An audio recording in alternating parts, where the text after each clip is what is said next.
السلام عليكم ورحمة الله وبركاته. الحمد لله رب العالمين، والصلاة والسلام على سيدنا محمد وعلى آله وصحبه أجمعين. وما توفيقي إلا بالله، لا حول ولا قوة إلا بالله العلي العظيم. سبحانك لا علم لنا إلا ما علمتنا إنك أنت العليم الحكيم.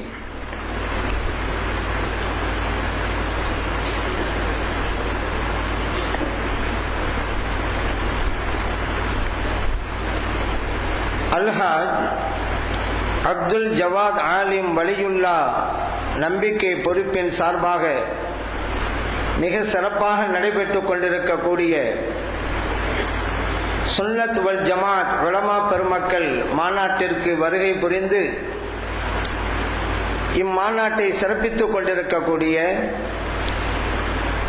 அதிசங்கைக்குரிய மௌலானா மௌலவி அல்ஹாஜ் அல் ஆரிஃப் பில்லா ஏ அப்துல் ரவுஃப் மிஸ்பாஹி நாயகம் பஹஜி ஹதரத் அவர்களே, சிறப்புமிக்க இம்மாநாட்டின் தகுதிமிக்க தலைவர் மரியாதைக்குரிய ஹலரத் அவர்களே,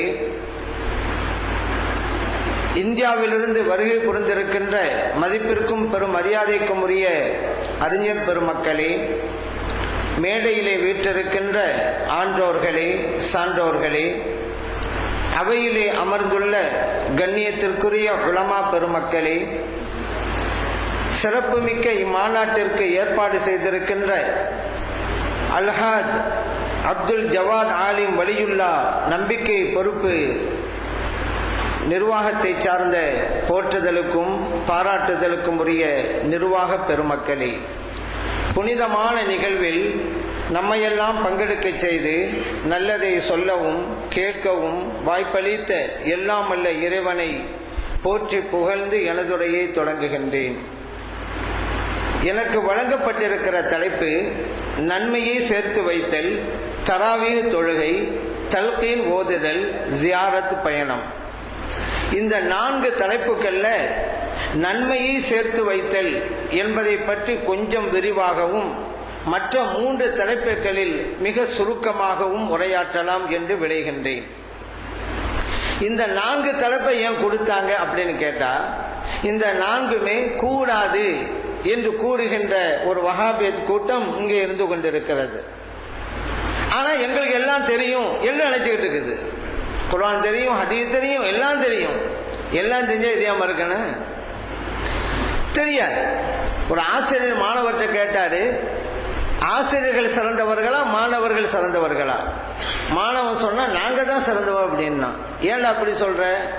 சார், நாங்கெல்லாம் பரீட்சையை பார்க்காம எழுதுறோம், நீங்க அந்த பேப்பரை பார்த்து தானே திருத்துறீங்க, அதெல்லாம் நாங்க தான் உயர்ந்தவங்க. இந்த வஹாபிகள் குர்ஆன் தெரியல, ஹதீஸ் தெரியல, ஆனா எல்லாம் தெரிந்து விட்டது என்கின்ற எண்ணத்திலும் ஆணவத்திலும் இருந்து கொண்டிருக்கிறார்கள். ஈசால் சவாப், நாம் ஒரு நல்ல காரியத்தை செஞ்சு இறந்து போனவங்களுக்கு சேர்த்து வைக்கிறதுங்க. இது பல்வேறு வகைகளை செஞ்சு வைக்கலாங்கிறத குர்ஆனும் ஹதீஸும் நமக்கு போதிக்குது. ஒன்னாவது துஆ, பிரார்த்தனை. இறைவன் குர்ஆனில ஒரு துஆவை நமக்கு கற்றுத் தருகிறான்.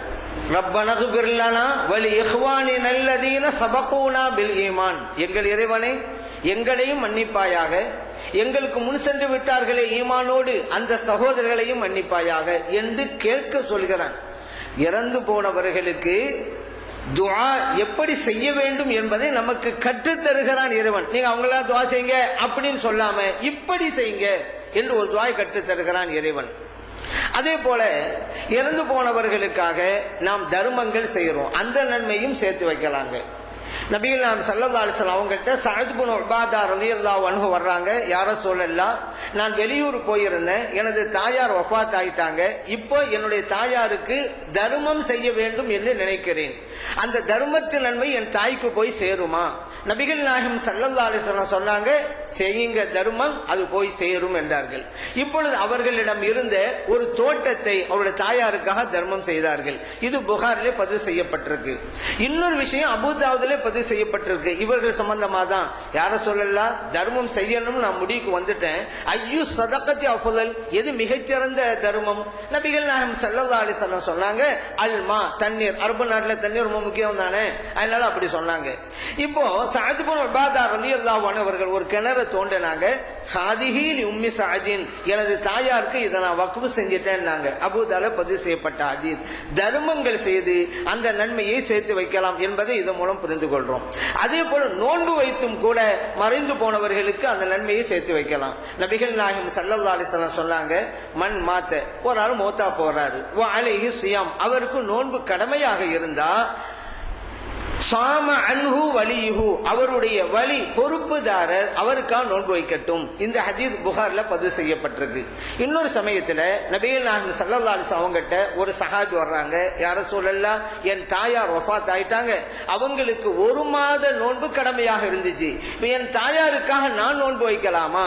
நபிகள் நாயகம் ஸல்லல்லாஹு அலைஹி வஸல்லம் சொன்னாங்க, நோன்பு வைங்க, அந்த நன்மை போய் சேரும். இதுவும் புகாரில் தான் பதிவு செய்யப்பட்டிருக்கு. அதே போல இறந்து போனவர்களுக்கு ஹஜ் செய்தும் நன்மையை சேர்த்து வைக்கலாம். நபிகள் நாயகம் ஸல்லல்லாஹு அலைஹி வஸல்லம் அவங்ககிட்ட ஒரு பெண்மணி வந்தாங்க, யார சொல்லலாம், எனது தாயார் ஹஜ் செய்யணும்னு நேர்ச்சை பண்ணியிருந்தாங்க, அந்த நேர்ச்சை செய்வதற்கு முன்னாலேயே வஃபாத் ஆயிட்டாங்க, இப்போ என் தாயாருக்காக அந்த ஹஜ்ஜை நிறைவேற்றலாமா? நபிகள் நாயகம் ஸல்லல்லாஹு அலைஹி வஸல்லம் சொன்னாங்க, ஹஜ்ஜை நிறைவேற்றுங்க உங்க தாயாருக்கு. இது புகாரிலே பதிவு செய்யப்பட்டிருக்கு. மேலும் இன்னொரு தோழர் நபிகள் நாயகம் ஸல்லல்லாஹு அலைஹி வஸல்லம் அவங்ககிட்ட வந்து, இன்ன உக்தி நதரத் அன் தஹஜ்ஜ, யார சொல்லலாம், எனது சகோதரி ஹஜ் செய்யணும்னு நேர்ச்சை பண்ணியிருந்தாங்க, அதை நிறைவேற்றுக்கு முன்னால வஃபாத் ஆயிட்டாங்க, இப்ப என் சகோதரிக்காக நான் ஹஜ் செய்யலாமா? நபிகள் நாயகம் ஸல்லல்லாஹு அலைஹி வஸல்லம் இதுக்கு பதில் சொல்றதுக்கு முன்னால ஒரு கேள்வியை திரும்ப வைக்கிறாங்க. அருமை தோழரே, உங்கள் சகோதரிக்கு கடன் இருக்குதுன்னு வச்சுக்கிறீங்களேன், அந்த கடன் அடைப்பீங்களா மாட்டீங்களா? அடைப்பேன் யார சொல்லலாம். அப்படியானால் ஃபக்தி தைனல்லாஹ், அல்லாஹ்வின் கடனை அடையுங்கள் என்றார்கள் நபிகள் நாயகம் ஸல்லல்லாஹு அலைஹி வஸல்லம் அவர்கள். இந்த ஹதீஸும் புகாரில் தான் பதிவு செய்யப்பட்டிருக்கிறது. அதே போல உதுஹையா கொடுத்தும் கூட அந்த நன்மையை இறந்து போனவர்களுக்கு சேர்த்து வைக்கலாம். நபிகள் நாயகம் ஸல்லல்லாஹு அலைஹி வஸல்லம் உதுஹையா கொடுத்தோனோ துஆ ஓதுவாங்கங்க, அல்லாஹும்ம இறைவனே தகப்பல் மின் முஹம்மதின், இந்த உதுஹையாவை என்னிடமிருந்தும் ஏற்றுக்கொள்வாயாக, வாலி முஹம்மதின், எனது குடும்பத்தினரும் ஏற்றுக்கொள்வாயாக, வமின் உம்மத்தி முஹம்மதின், என் உம்மத்தினருக்காகவும் இதை ஏற்றுக்கொள்வாயாக. முஸ்லிமிலே பதிவு செய்யப்பட்ட ஹதீஸ். அது உம்மத்தின்னு வரும் பொழுது எல்லோருக்கும், அவருடைய உம்மத்தை சார்ந்த எல்லோருக்குமே அந்த நன்மை சேர்த்து வச்சிருக்கிறாங்க. அவங்க காலத்தில் இருந்தவங்களுக்கும் சரி, கியாமத் நாள் வரைக்கும் வரப்போகிற உம்மத்துக்கும் எல்லாத்துக்கும் சேர்த்து வச்சிருக்காங்க. அதே போல அலி ரலியல்லாஹு அன்ஹு அவர்கள் 2 ஆடுகளை உதுஹையா கொடுத்தார்கள். ஹனஷ் என்கின்ற தாபிஈ ரலியல்லாஹு அன்ஹு அவங்க கேட்கிறாங்க, அலி ரலியல்லாஹு அன்ஹுவை பார்த்து, எல்லாரும் ஒரு ஆடு தானே கொடுக்கறாங்க, நீங்க 2 ஆடு கொடுக்கறீங்களே, என்ன விஷயம்? இப்ப அலி ரலியல்லாஹு அன்ஹு சொன்னாங்க, ஒன்னு எனக்கு கொடுக்கறேன், இன்னொன்னு இறை தூதர் ஸல்லல்லாஹு அலைஹி வஸல்லம் அவங்களுக்காக கொடுக்கறேன். அவுசானி ரசூலுல்லாஹி ஸல்லல்லாஹு அலைஹி வஸல்லம் அன் உலஹிய அன்ஹு, இறை தூதர் ஸல்லல்லாஹு அலைஹி வஸல்லம் அவர்கள் என்னட்ட வசியத்து பண்ணாங்க, அவங்களுக்காக நான் உலஹியா கொடுக்கணும்னு, அதற்காக அவர்களுக்காக ஒன்று கொடுக்கிறேன் என்று அலி ரலியல்லாஹு அன்ஹு சொன்னாங்க. அபூதாவுதிலே பதிவு செய்யப்பட்டிருக்கு, திர்மிதியிலே பதிவு செய்யப்பட்டிருக்கு. இறந்து போனவர்களுக்காக உலஹியா கொடுத்து அதன் நன்மையும் சேர்த்து வைக்கலாம்ங்கிறது புரிந்து கொள்றோம். அதே போல இறந்து போனவர்களுக்கு சலாம் சொல்லி அந்த ஃபாயிதாவையும் சேர்த்து வைக்கிறோம். நம்ம கபருக்கு போன ஜியாரத்தை செய்ய அஸ்ஸலாமு அலைக்கும் என்று சொல்றோம் அல்லவா? நபி நாம் ஸல்லல்லாஹு அலைஹி சொன்னாங்கல்ல, அஸ்ஸலாமு அலைக்கும் தார கௌமின் மூமினீன் என்று சொல்லுங்க என்று கற்று தர்றாங்க. முஸ்லிமிலே பதிவு செய்யப்பட்ட ஹதீஸ். அது மட்டுமல்ல, நம்ம இங்கேருந்து சலாம் கூட சொல்லி அனுப்பலாம். இப்ப நம்ம எல்லாம் வெளியூர்ல ஒரு ஆள் இந்தியாவில் இருக்கிறாரு, இந்தியாவுக்கு ஒரு ஆள் போறாரு, நமக்கு தெரிஞ்ச ஒரு இந்தியாவில் இருந்தா இவரை பார்த்தா நான் சலாம் சொன்னதா சொல்லுங்கன்னு சொல்லி விடுறோம்ல. அதே போல நபிகள் நாயகம் ஸல்லல்லாஹு அலைஹி வஸல்லம் அவங்களுக்கு சலாம் எல்லாம் சொல்லி விட்டுருக்காங்க சஹாபா பெருமக்கள் காலத்துல. இத முஹம்மத் இப்னுல் முன்கதிர் ரலியல்லாஹு அன்ஹு சொல்றாங்க, ஜாபிர் ரலியல்லாஹு அன்ஹு சக்கராத்தால இருந்தாங்க, நான் அங்க போனேன், சொன்னேன், இக்ரா அலா ரசூலில்லாஹி ஸல்லல்லாஹு அலைஹி வஸல்லம் அஸ்ஸலாம, நபிகள் நாயகம் ஸல்லல்லாஹு அலைஹி வஸல்லம் அவங்க நீங்க சந்திக்கும் போது நான் சலாம் சொன்னதா சொல்லுங்க என்று சொல்லி அனுப்புகிறார்கள். இது இப்னு மாஜாவிலே பதிவு செய்யப்பட்டிருக்கு. அதே போல கஅப் இப்னு மாலிக் ரலியல்லாஹு அன்ஹு ரொம்ப நோயாப்பட்டு சக்கராத்தால இருக்கிறாங்க. உம்முல் பிஷர் ரலியல்லாஹு அன்ஹா அங்க போறாங்க. சொன்னாங்க, இன் லகீத ஃபுலானன், நீங்க இன்னால பார்த்தா நான் சலாம் சொன்னதா சொல்லுங்க அப்படின்னு சொல்லி போறாங்க. அவங்க கேட்டாங்க, என்ன அவங்கள போய் பாக்குறதா? அவங்கள பார்க்கும்போது நான் எப்படி சலாம் சொல்றது? அங்க உள்ள சூழ்நிலை என்னவோ, நான் என்ன இதுல ஈடுபட்டு இருப்போனோ தெரியாத, இதெல்லாம் யாம் வச்சுக்கிட்டு கரெக்டா போய் செய்ய முடியுமா என்ன அவங்க கேட்கிறாங்க. இவன் உம்முல் பிஷர் ரலியல்லாஹு அன்ஹா சொன்னாங்க, ஆமா சமயத்தை ஏன் நபிலாம் ஸல்லல்லாஹு சொன்னது நீங்க கேட்கலையா? மூமின்களுடைய ரூஹுகளை எல்லாம் அல்லாஹு தஆலா பச்சை நிற பறவைகளில் வைத்திருவான். அந்த பறவைகள் சுற்றி கொண்டு வரும், கடைசியிலே அர்ஷுடைய இடத்திற்கு வந்து சேரும். கேட்டிருக்கீங்களா இல்லையா? ஆமா கேட்டிருக்கேன். அதனாலதான் சொன்னேன், எல்லா மூமின்களும் சந்திப்பீங்க, நீங்க அதனால இதனால சந்திச்சா நான் சலாம் சொன்னா சொல்லுங்க என்று உம்முல் பிஷர் ரலியல்லாஹு அன்ஹா சொல்றாங்க. இப்னு மாஜால பதிவு செய்யப்பட்ட ஹதீஸ். அது இன் லகீத ஃபுலானன் அவங்க சொன்னது தங்களுடைய மகனாரை பற்றி. அவங்களுடைய மகனார் வபாத் ஆயிட்டாங்க, மகனாரை தான் சொன்னாங்க. இந்த விஷயம் தபரானிலே பதிவு செய்யப்பட்டிருக்கு. இப்படி பல்வேறு விஷயங்கள்ங்க. இதுல எல்லாத்தையும் சில பேர் ஏற்றுக்கொள்வாங்க. இந்த குர்ஆன் ஓதி அந்த நன்மை சேர்த்து வைக்கிறேன்னு இருக்குது, அதுதான் சில பேருக்கு பிடிக்காது. ஏன்னா அவங்க அது சம்பந்தமான ஹதீஸை பார்க்கல. பார்த்திருந்தா பிரச்சனை வந்திருக்காங்க, பார்க்கறதுனால தான் பிரச்சனை. நான் என்ன சொல்றேன், அவங்க பார்க்கலண்டா, வஹாபிகள் பார்க்கலண்டா இல்லாம ஆயிருமா? பார்க்காத அவங்க கூட சில பேருக்கு அந்த நாத்திக கொள்கையில் இருப்பாங்க. சில பேர் இறைவனே இல்லை என்று கேட்டா இறைவனை கண்ணு காட்டு பார்க்கலாம். இன்னைக்கு சில பேர் சொல்றாங்கல்ல, சூனியம் இல்ல செஞ்சு பாரு பார்க்கலாம் 50 லட்சம் ரூபா அப்படி சில பேர் சொல்றாங்கல்ல. அந்த மாதிரி இறைவன் இருக்கான்னு காமி பார்க்கலாம் அப்படின்னு சில பேர் சொல்லுவாங்க. அப்ப நாத்தியவாதி அப்படி ஒரு சார் இருந்தார், வாத்தியார் ஸ்கூல்ல மாணவர்களுக்கு போதிக்கிறாரு. அவர் நாத்திக கொள்கையில் இருக்கிறவர்.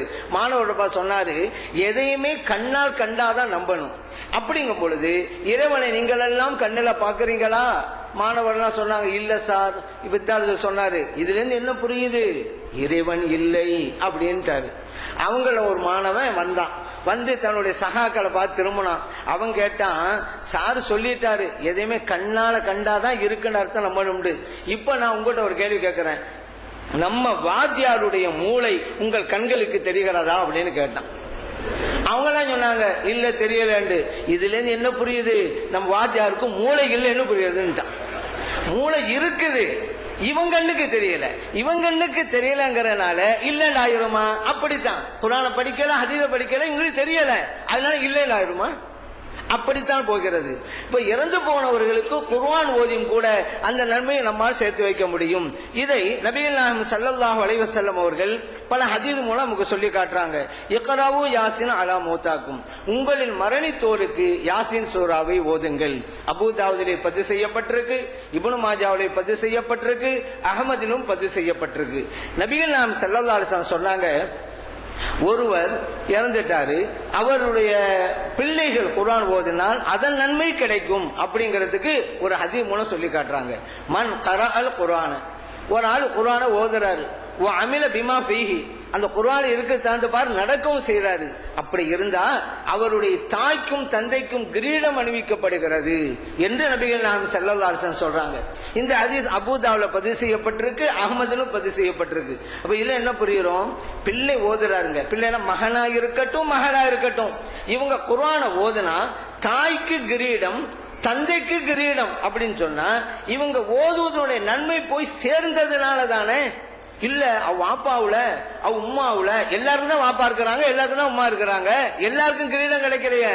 யாரு குர்ஆனை ஓதுறாங்களோ அவங்களுடைய தாய்க்கும் தந்தைக்கும் தான் கிரீடம் அணிவிக்கப்படுகிறது. இப்ப பிள்ளைகள் ஓதுகிறார்கள் குர்ஆனை, அதன் நன்மை தாய்க்கு போய் சேருகிறது, தந்தைக்கு போய் சேருகிறதுங்கிறத பாக்குறோம். அதே போல நபி நாம ஸல்லல்லாஹு அலைஹி வஸல்லம் சொல்றாங்க, இதா மாத அஹதுக்கும், உங்களை யாராவது மௌத்தா போயிட்டா ஃபலா தஹ்பிசுஹு, அவரை வச்சிட்டு இருக்காதீங்க அந்த உடலை, வ அஸ்ரிஉ பிஹி இலா கப்ரிஹி, கபருக்கு சீக்கிரமா எடுத்துக்கிட்டு போங்க, அடக்க செய்யுங்க. அடக்கம் செஞ்ச பிறகு அவருடைய தலைமாட்டு பக்கம் வந்து ஃபாத்திஹா சூராவை ஓதட்டும். வல் யுக்ரவு இன்த ரஸிஹி பி ஃபாத்திஹத்தில் கிதாப், 16 சூரா ஓதட்டும். அதே போல கால்மாட்டு பக்கம் வந்து பக்கரா சூராவுடைய கடைசி ஓதட்டும். ஆமன ரசூல் வருதுல, அதை ஓதட்டும் என்று நபிகள் நாயகம் ஸல்லல்லாஹு அலைஹி வஸல்லம் அவர்கள் சொல்லி காட்டுகிறார்கள். தபரானியில் பதிவு செய்யப்பட்டிருக்கு. பைஹக்கி இமாம் அவர்கள் ஷுஅபுல் ஈமானிலும் இதை பதிவு செய்திருக்கிறார்கள். இதுவெல்லாம் என்ன அறிவிக்குன்னு சொன்னா, இறந்து போனவங்களுக்கு குர்ஆனை ஓதி அதன் நன்மையை சேர்த்து வைக்கலாம் அப்படிங்கறத இத்தனை ஹதீஸின் மூலம் நபி நாம் ஸல்லல்லாஹு அலைஹி வஸல்லம் அவர்கள் நமக்கு சொல்லி காட்டுகிறார்கள். ஆனா சில பேருக்கு என்னன்னு சொன்னா, என்ன ஃபாத்திஹா கிண்டல் வேற பண்றது. சில பேரு கேலி கிண்டல். இறைவனுடைய வசனத்தில் போய் கேலி செய்யலாமா? கிண்டல் பண்ணலாமா? இந்த வஹாபில் கிண்டல் பண்ணுவாங்க. என்னங்க எதுக்கெடுத்தாலும் ஃபாத்திஹா ஓதுறீங்க? மையத்தை தூக்கினா ஃபாத்திஹா, மையத்தை அடக்க செஞ்சா ஃபாத்திஹா, கபருஸ்தானுக்கு போனா ஃபாத்திஹா, கபருஸ்தான் வந்தா ஃபாத்திஹா, இப்படியா எதுக்கு எடுத்தாலும் கடை திறந்தா ஃபாத்திஹா, வீடு திறந்தா ஃபாத்திஹா, இப்படி கேலியும் கிண்டலும் பண்ணாங்க. எது கிண்டல் பண்றது? அல்லாஹ் வசனத்தையா?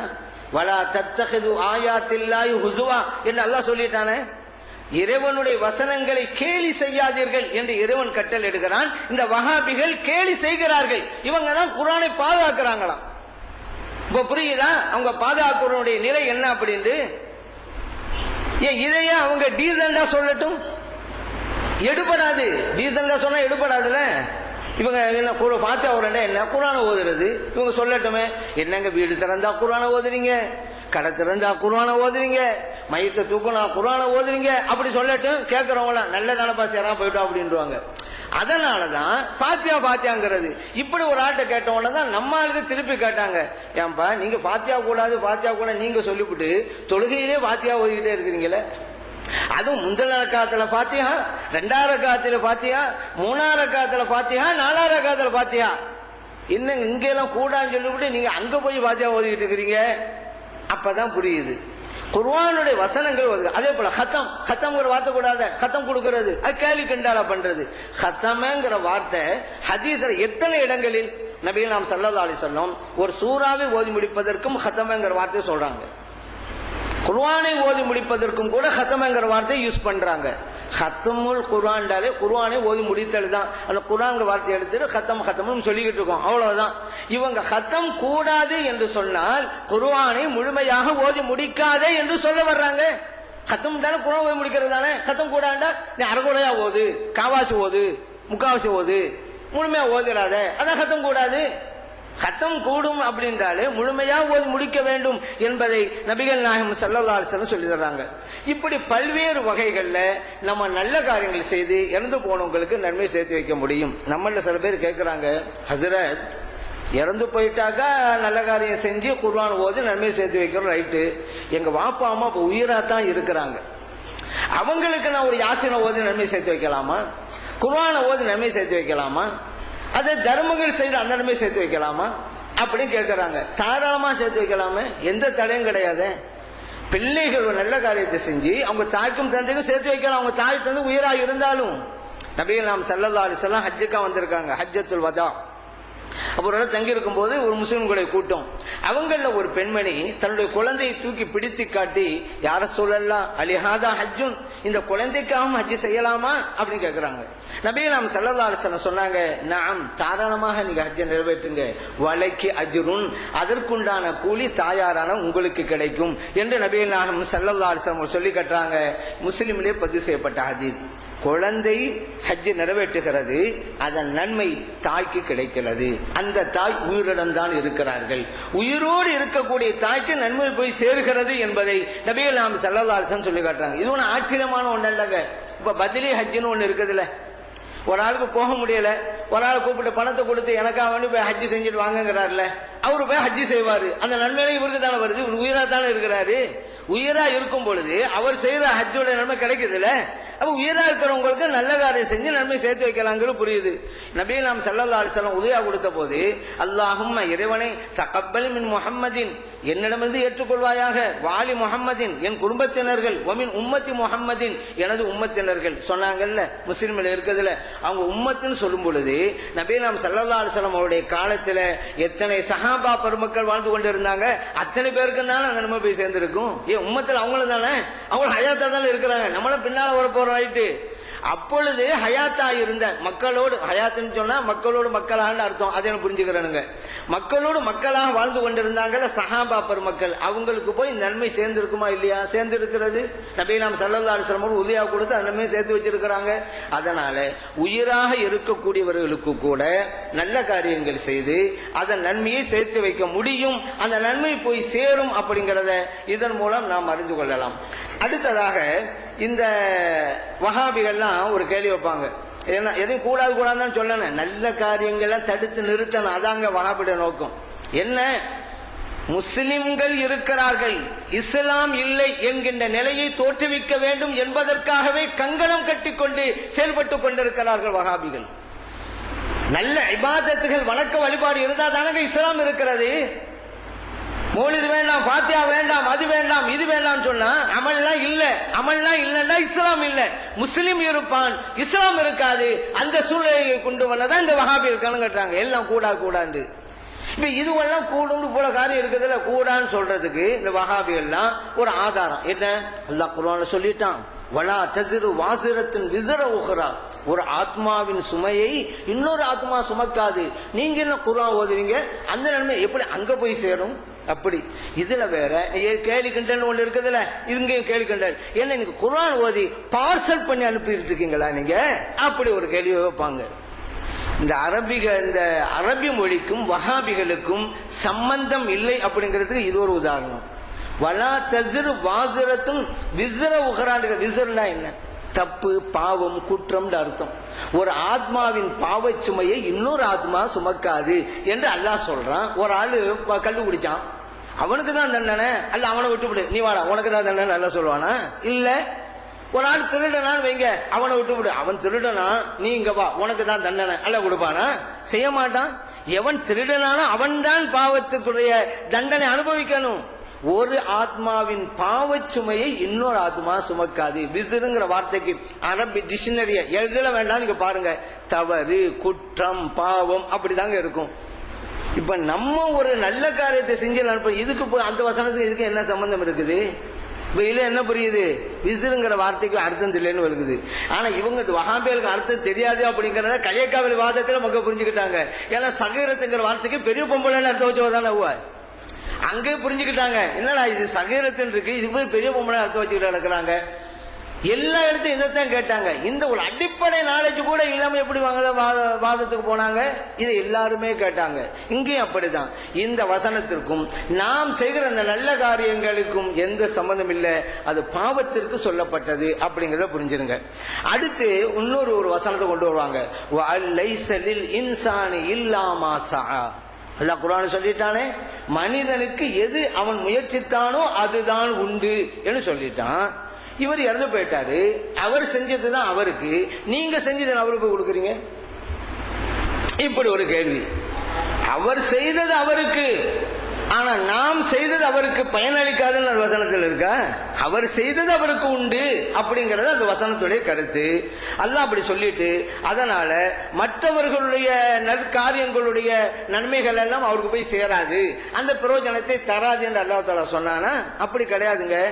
அப்படி இருந்திருந்தா அல்லாஹு தஆலா நம்மளை பார்த்து நீங்க துஆ ஓதுங்க இறந்து போனவங்களுக்கு, ரப்பனா குஃபிர் லனா வ லி இஹ்வானினா அல்லதீன சபகூனா பில் ஈமான் சொல்லி தந்திருப்பானா? இறைவனே எங்களை மன்னிப்பாயாக, ஈமானோடு மூத்தா போயிட்டாங்களே எங்க சகோதரர்கள், அவர்கள் மன்னிப்பாயாக என்று அல்லாஹ் தான் எப்படி கற்று தந்திருப்பான்? அவர் முயற்சித்ததுதான் அவருக்கு கிடைக்கும் என்றால் இந்த துஆ நம்முடைய முயற்சி அல்லவா? அவர் இறந்து போனவரா துஆ செய்யறாரு, உயிரா இருக்கிற நாமள துஆ செய்யறோம். இந்த முயற்சி யாருடையது? நம்முடையது இல்ல. இந்த முயற்சியின் நன்மை அவருக்கு போய் சேருத. அப்ப அல்லாஹ் தஆலாவுக்கு அவன் இறக்குற வசனமே தெரியாம போச்சா? முயற்சி பண்ணவங்களுக்கு தான் கிடைக்கும் சொல்லிவிட்டு நீங்க எல்லாம் துஆ செய்யுங்க, அப்படி இது நம்ம முயற்சி ஆச்சா? சரி, நான் கேட்கிறேன், நபி நாம் ஸல்லல்லாஹு அலைஹி வஸல்லம் அவங்களுக்கு இந்த வசனத்துடைய அர்த்தம் புரியாம போச்சா? சொன்னாலும் சொல்லுவாங்க வஹாபிகள். இன்னைக்கு சஹாபிகள் வரைக்கும் தான் நிக்கிறாங்க. சஹாபிகளுக்கு புரியாத மார்க்கம் எங்களுக்கு புரிந்திருக்கிறது. எவ்வளவு பெரிய கர்வம், எவ்வளவு பெரிய ஆணவம்!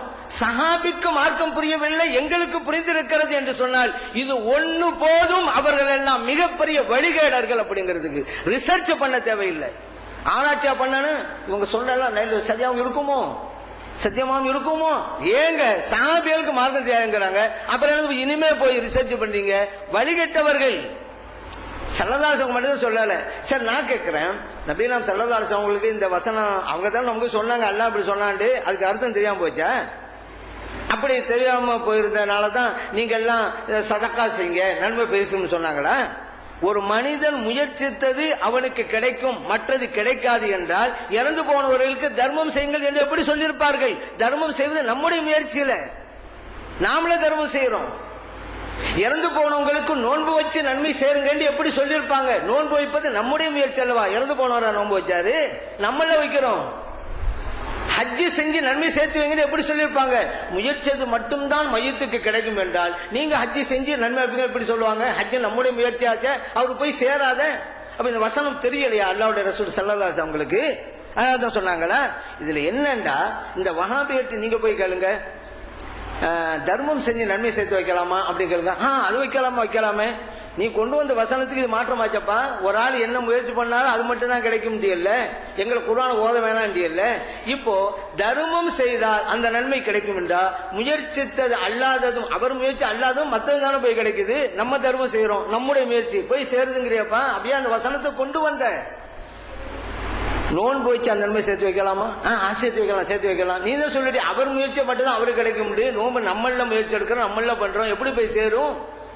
அப்ப குர்ஆனுக்கு மட்டும், குர்ஆன் ஓதுவதை தடுத்து நிறுத்துவதற்கு எத்தனை முயற்சி பண்ணி பார்த்தாங்க, முடியல. அதனால இந்த வசனங்களை எல்லாம் கொண்டு வந்து நிறுத்துறாங்க. ஆனா அவங்களுக்கு அது முரணாகத்தான் இருக்கிறது. ஒரு மனிதன் முயற்சி செய்தது மட்டும்தான் அவனுக்கு உண்டு என்று இருந்தால் குர்ஆனை மட்டும் ஓதக்கூடாது, தர்மம் செய்யக்கூடாதுன்னு வரணும், நோன்பு வைக்க கூடாதுன்னு வரணும், ஹஜ்ஜு செய்யக்கூடாதுன்னு வரணும். அப்படி இல்லையே, வாய்ப்பில் ஒப்பு கொள்றாங்களே இதெல்லாம் செய்யலாம். அப்போ அவன் இறந்து போன ஒரு முயற்சிக்காத தர்மம் போய் சேருது, இறந்து போன ஒரு முயற்சி பண்ணாத நோன்பு போய் சேருது, ஹஜ்ஜு போய் சேருது, குர்ஆன் மட்டும் போய் சேராதோ? இது என்ன புரியுது? குர்ஆன் ஓதுறத தடுத்து நிறுத்தணுங்க. அதான் ஒரு ஆள் இறந்து போயிட்டா அவருக்கு எந்த பலனும் அளிக்காதுன்னு சொன்னா ஜனாசா தொழுகை தேவையில்லையே. ஒரு ஆள் இறந்து போயிட்டா ஜனாசா தொழுகை இருக்கு, அவர் முயற்சியத்தை தான் அவருக்கு. இப்ப ஜனாசா தொழுகை நாமள தொழுகிறோம். அவன் நம்முடைய முயற்சியும் அங்கு போய் சேரும், அவர் பலனை கொடுக்கும். அல்லாஹ் அந்த வசனம் என்ன சொன்னா, அவர் முயற்சித்தது அவருக்கு உண்டு என்று சொல்லுங்க. அதுக்கு அவர் சொந்தக்காரர், அவ்வளவுதான். நாம் முயற்சி பண்ணா அதற்கு நாம் சொந்தக்காரர்கள், அவ்வளவுதான். நாம் முயற்சித்த நமக்கு சொந்தம் இருக்குதுல்ல, அதை மற்றவங்களுக்கு சேர்த்து கொடுக்கலாம், நன்மையா கொடுக்கலாம். உதாரணத்துக்கு எனக்கு 1000 ரூபாய் இருக்கு, இந்த என்னிடம் இருக்கிற 1000 ரூபாய்க்கு சொந்தக்காரர் யாரு? நான் தான், நீங்க கிடையாது. அதே நேரத்தில் இந்த 1000 ரூபாய் எடுத்து ஒரு ஆள் கொடுக்க நினைக்கிறேன், கொடுக்கலாமா கொடுக்கூடாதா? கொடுக்கலாம்ல. அதே போலதான் நாம் தர்மம் செஞ்சோமா அது நமக்கு சொந்தம், நோன்பு வைத்தாமா நமக்கு சொந்தம். அதான் இல்லாம ஒரு மனித முயற்சித்து அவனுக்கு உண்டு, நாம் முயற்சி வணக்கம் செஞ்சு நமக்கு உண்டு. இப்ப என்ன, அந்த முயற்சி செய்ய நன்மை செஞ்சோமே அதனுடைய நன்மை இறந்து போனவர்களுக்கு கொடுக்கிறோம், இது நமக்கு உண்டான உரிமை. அந்த மாதிரி செய்யறோம். இறைவன் அதைத்தான் அங்க சொல்லி காட்டுறான், நீ முயற்சிது உனக்கு உண்டு, அதுக்காக யார்ட்டும் கொடுக்காதன்னு சொன்னா அல்ல, மற்றவர்களுடைய முயற்சி உனக்கு எந்த பலனை தராதுன்னு அல்லாஹ் சொல்லியிருக்காங்க. ஏன் இல்லாததை போட்டு இங்க குழப்பிக்கிறீங்க? சரி, அதே போல இன்னொன்னு சொல்றது, அது எப்படி இங்க குர்ஆன் ஓதலாம்? நபி நாம் ஸல்லல்லாஹு அலைஹி சொல்லிட்டாங்களே, இதா மாத்தல் இன்சான் இன்கதா அமலுஹு குல்லுஹு, ஒரு மனிதன் இறந்துட்டா எல்லா அமலும் துண்டித்து போய்விடும், இல்லாமின் ஸலாத், 3 வணக்கங்களை தவிர. ஒன்னு என்ன?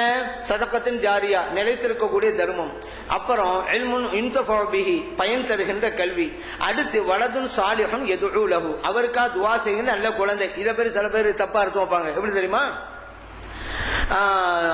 குழந்தை, சாலிஹான குழந்தை செய்கின்ற துஆ அப்படி அர்த்தம் வச்சிருவாங்க. அங்க அப்படி கிடையாது.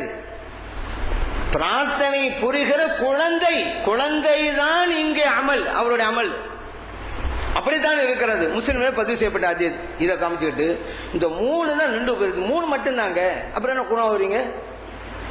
அங்க அந்த மனிதருக்கு பலனளிக்க கூடியது 3 சலாதுன்னு சொன்னாங்களா? இல்ல, அவருடைய வணக்கம் எல்லாம் நின்று போயிடும், 3 தவிர. அவருடைய வணக்கம் சம்பந்தப்பட்டது அந்த 3, அவர் வணக்கம். அவர் போயிட்டாலும் கூட நம்ம போய் சேர்ந்துகிட்டே இருக்கும்.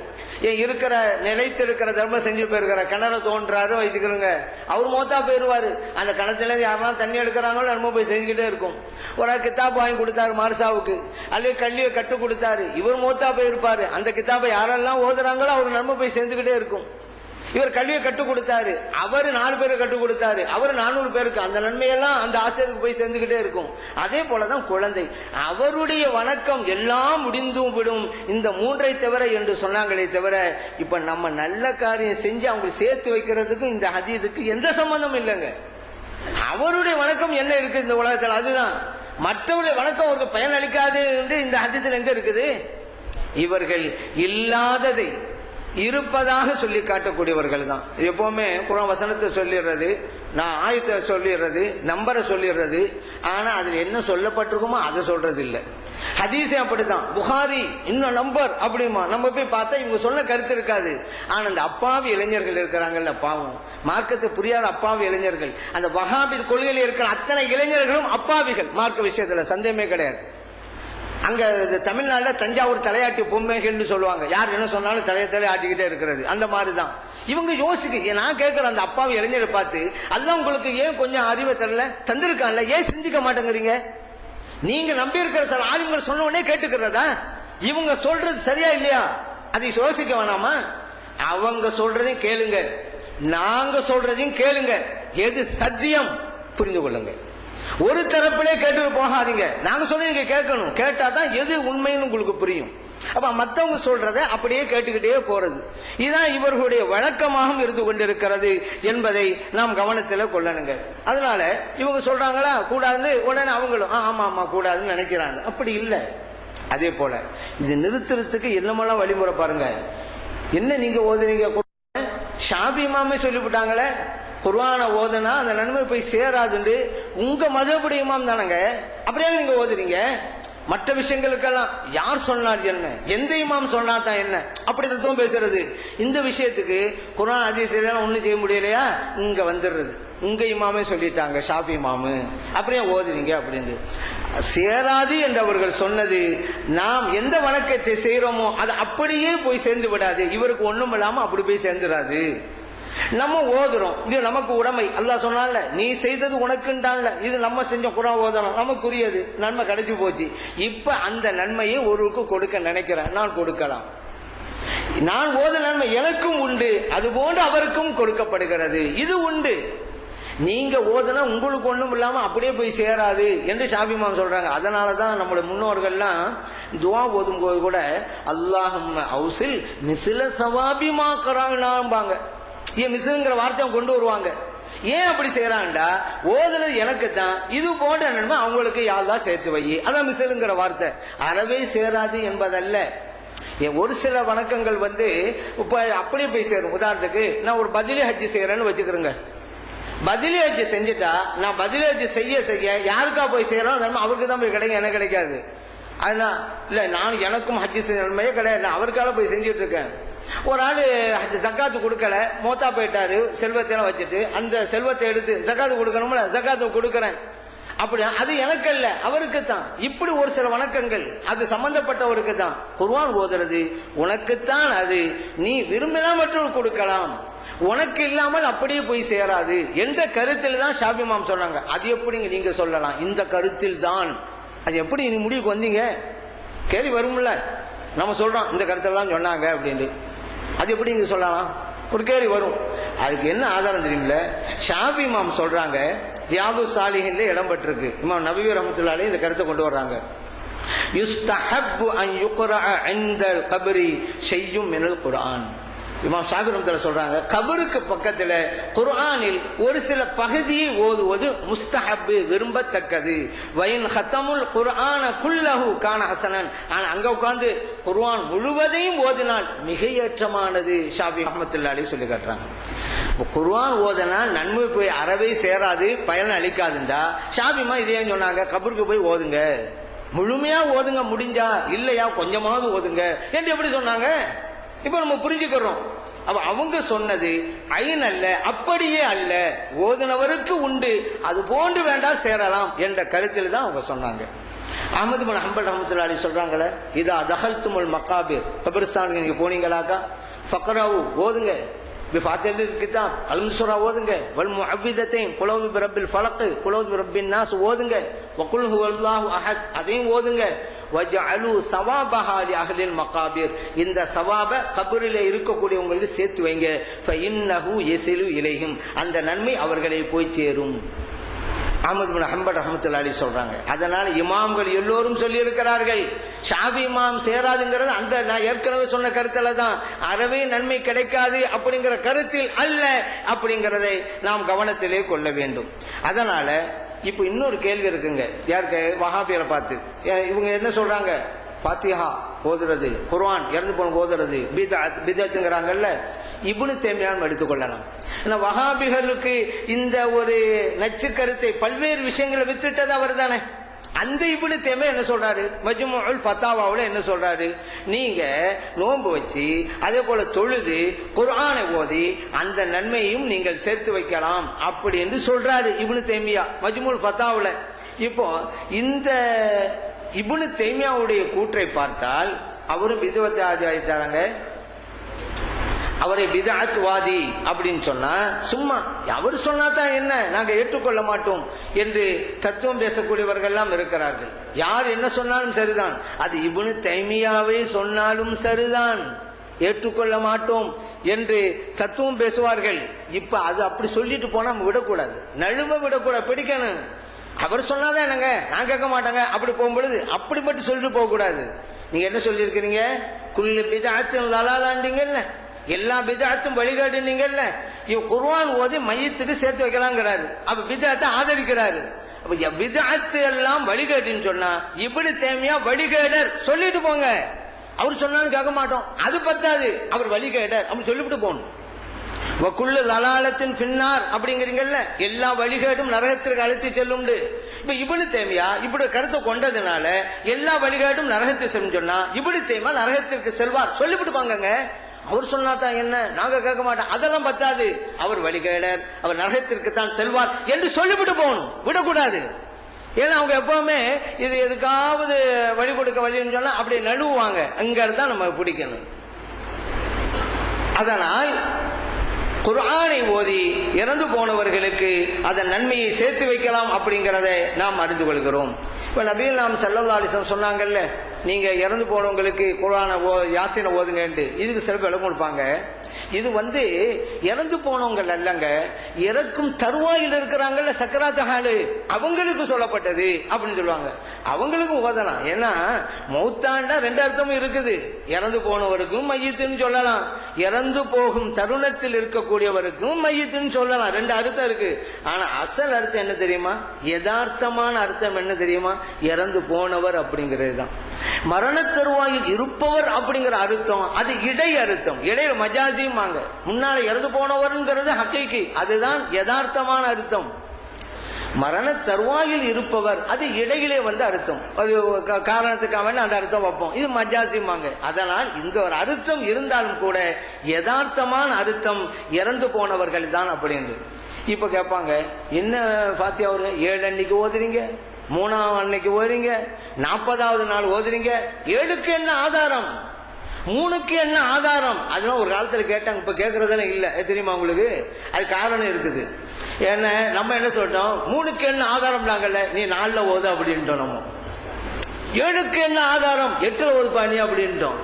இப்ப சர்வசாரமாய் போச்சு. 40க்கு என்ன ஆதாரம், நீ 35ல ஓது, நீ எப்ப ஓதனாலும் போய் நண்ப போய் சேரத்தானே போகுது, ஓது அப்படி எப்படி ஓதணும். இறந்து போனவங்க வெயிட் பண்றாங்க, நம்ம ஏதாவது நல்ல காரியம் செஞ்சு அனுப்ப மாட்டாங்களா, நம்ம பிள்ளை அனுப்ப மாட்டாரா, நம்முடைய சகோதரன் அனுப்ப மாட்டாரா, அங்க ஏங்கிக்கிட்டு இருக்கிறாங்க. ஏதாவது நல்ல காரியம் செஞ்சு அனுப்பி வச்சுக்கிட்டே இருங்க, அவ்வளவுதான் நம்முடைய இது. 40 தாங்கிறது நம்ம வசதிக்கு, எங்க வசதிக்கு. என்ன அக்டோபர் 20ஆம் தேதி நிக்காகு அப்படி என்று நான் ஒரு முடிவு பண்ண, எங்க குடும்பத்தில் வச்சுக்கிறேங்க. ஒரு ஆள் அங்கேருந்து அக்டோபர் 20 அன்னைக்கு நிக்கா செய்வதற்கு என்ன ஆதாரம் அப்படின்னு கேட்டா, இந்த என் வசதி ஆனாலும் அப்படி வச்சுக்கிட்டேன், அவ்வளவுதான். இன்னைக்கு என்ன 18, 19, 20 மாநாடு நடத்துவதற்கு என்ன ஆதாரம் அப்படி கேட்டாக்கா, எங்க வசதி நாங்க இந்த நாளில் வச்சுக்கிட்டோம், அவ்வளவுதான். மற்ற கூடான்னு சொல்லல. இப்படி நாம் வைத்ததனால வழிவிழந்து போய்விட்டது. 3க்கு என்ன ஆதாரம், 7க்கு என்ன ஆதாரம் இப்ப கேட்கறதெல்லாம் இல்ல. ஏன் நம்ம சொல்லிவிட்டோம், எந்த நாளே ஓதுங்க, எங்களுக்கு இது வசதி. ஒரு நாளை நாம் குறிப்பிட்டு ஒரு நல்ல காரியம் செய்யலாம், மார்க்கம் அனுமதிக்கிறது. நபிகள் நாம் ஸல்லல்லாஹு அலைஹி வஸல்லம் அவர்கள் மஸ்ஜித் குபாவுக்கு போவாங்க. கான ரசூலுல்லாஹி ஸல்லல்லாஹு அலைஹி வஸல்லம் ஏதி மஸ்ஜித் குபா, இறைத்தூதர் ஸல்லல்லாஹு அலைஹி வஸல்லம் அவர்கள் குபா பள்ளிக்கு வருவாங்க. குல்ல சபத்தின் ஒவ்வொரு சனிக்கிழமையும் வருவாங்க. மாஷியன் நடந்தும் வருவாங்க, வராக்கிபன் வாகனத்திலும் வருவாங்க. யுஸல்லி ஃபீஹி ரக்காத்தீன், அங்கு 2 ரக்காத்து தொழுவாங்க. புகாரிலே முஸ்லிமிலே பதிவு செய்யப்பட்ட ஹதீஸ். இப்ப ஸல்லல்லாஹு அலைஹி வஸல்லம் பார்த்து, நீங்க சனிக்கிழமை அன்னைக்கு மட்டும் ஏன் போனீங்கன்னா, அவங்க வசதி அவங்க போனாங்க, அவ்வளவுதான். மற்ற நாட்கள் போக கூடாதுனாங்களா? இப்ப நம்ம போறோம், திங்கக்கிழமை போங்க, செவ்வாய்க்கிழமை போங்க, ஆனா ஸல்லல்லாஹு அலைஹி வஸல்லம் போன நாளான சனிக்கிழமை என்று போவது ஒரு அர்த்தம் இருக்கிறது, ஏற்றம் கிடைக்கும், அது ஒரு சப்ஜெக்ட்.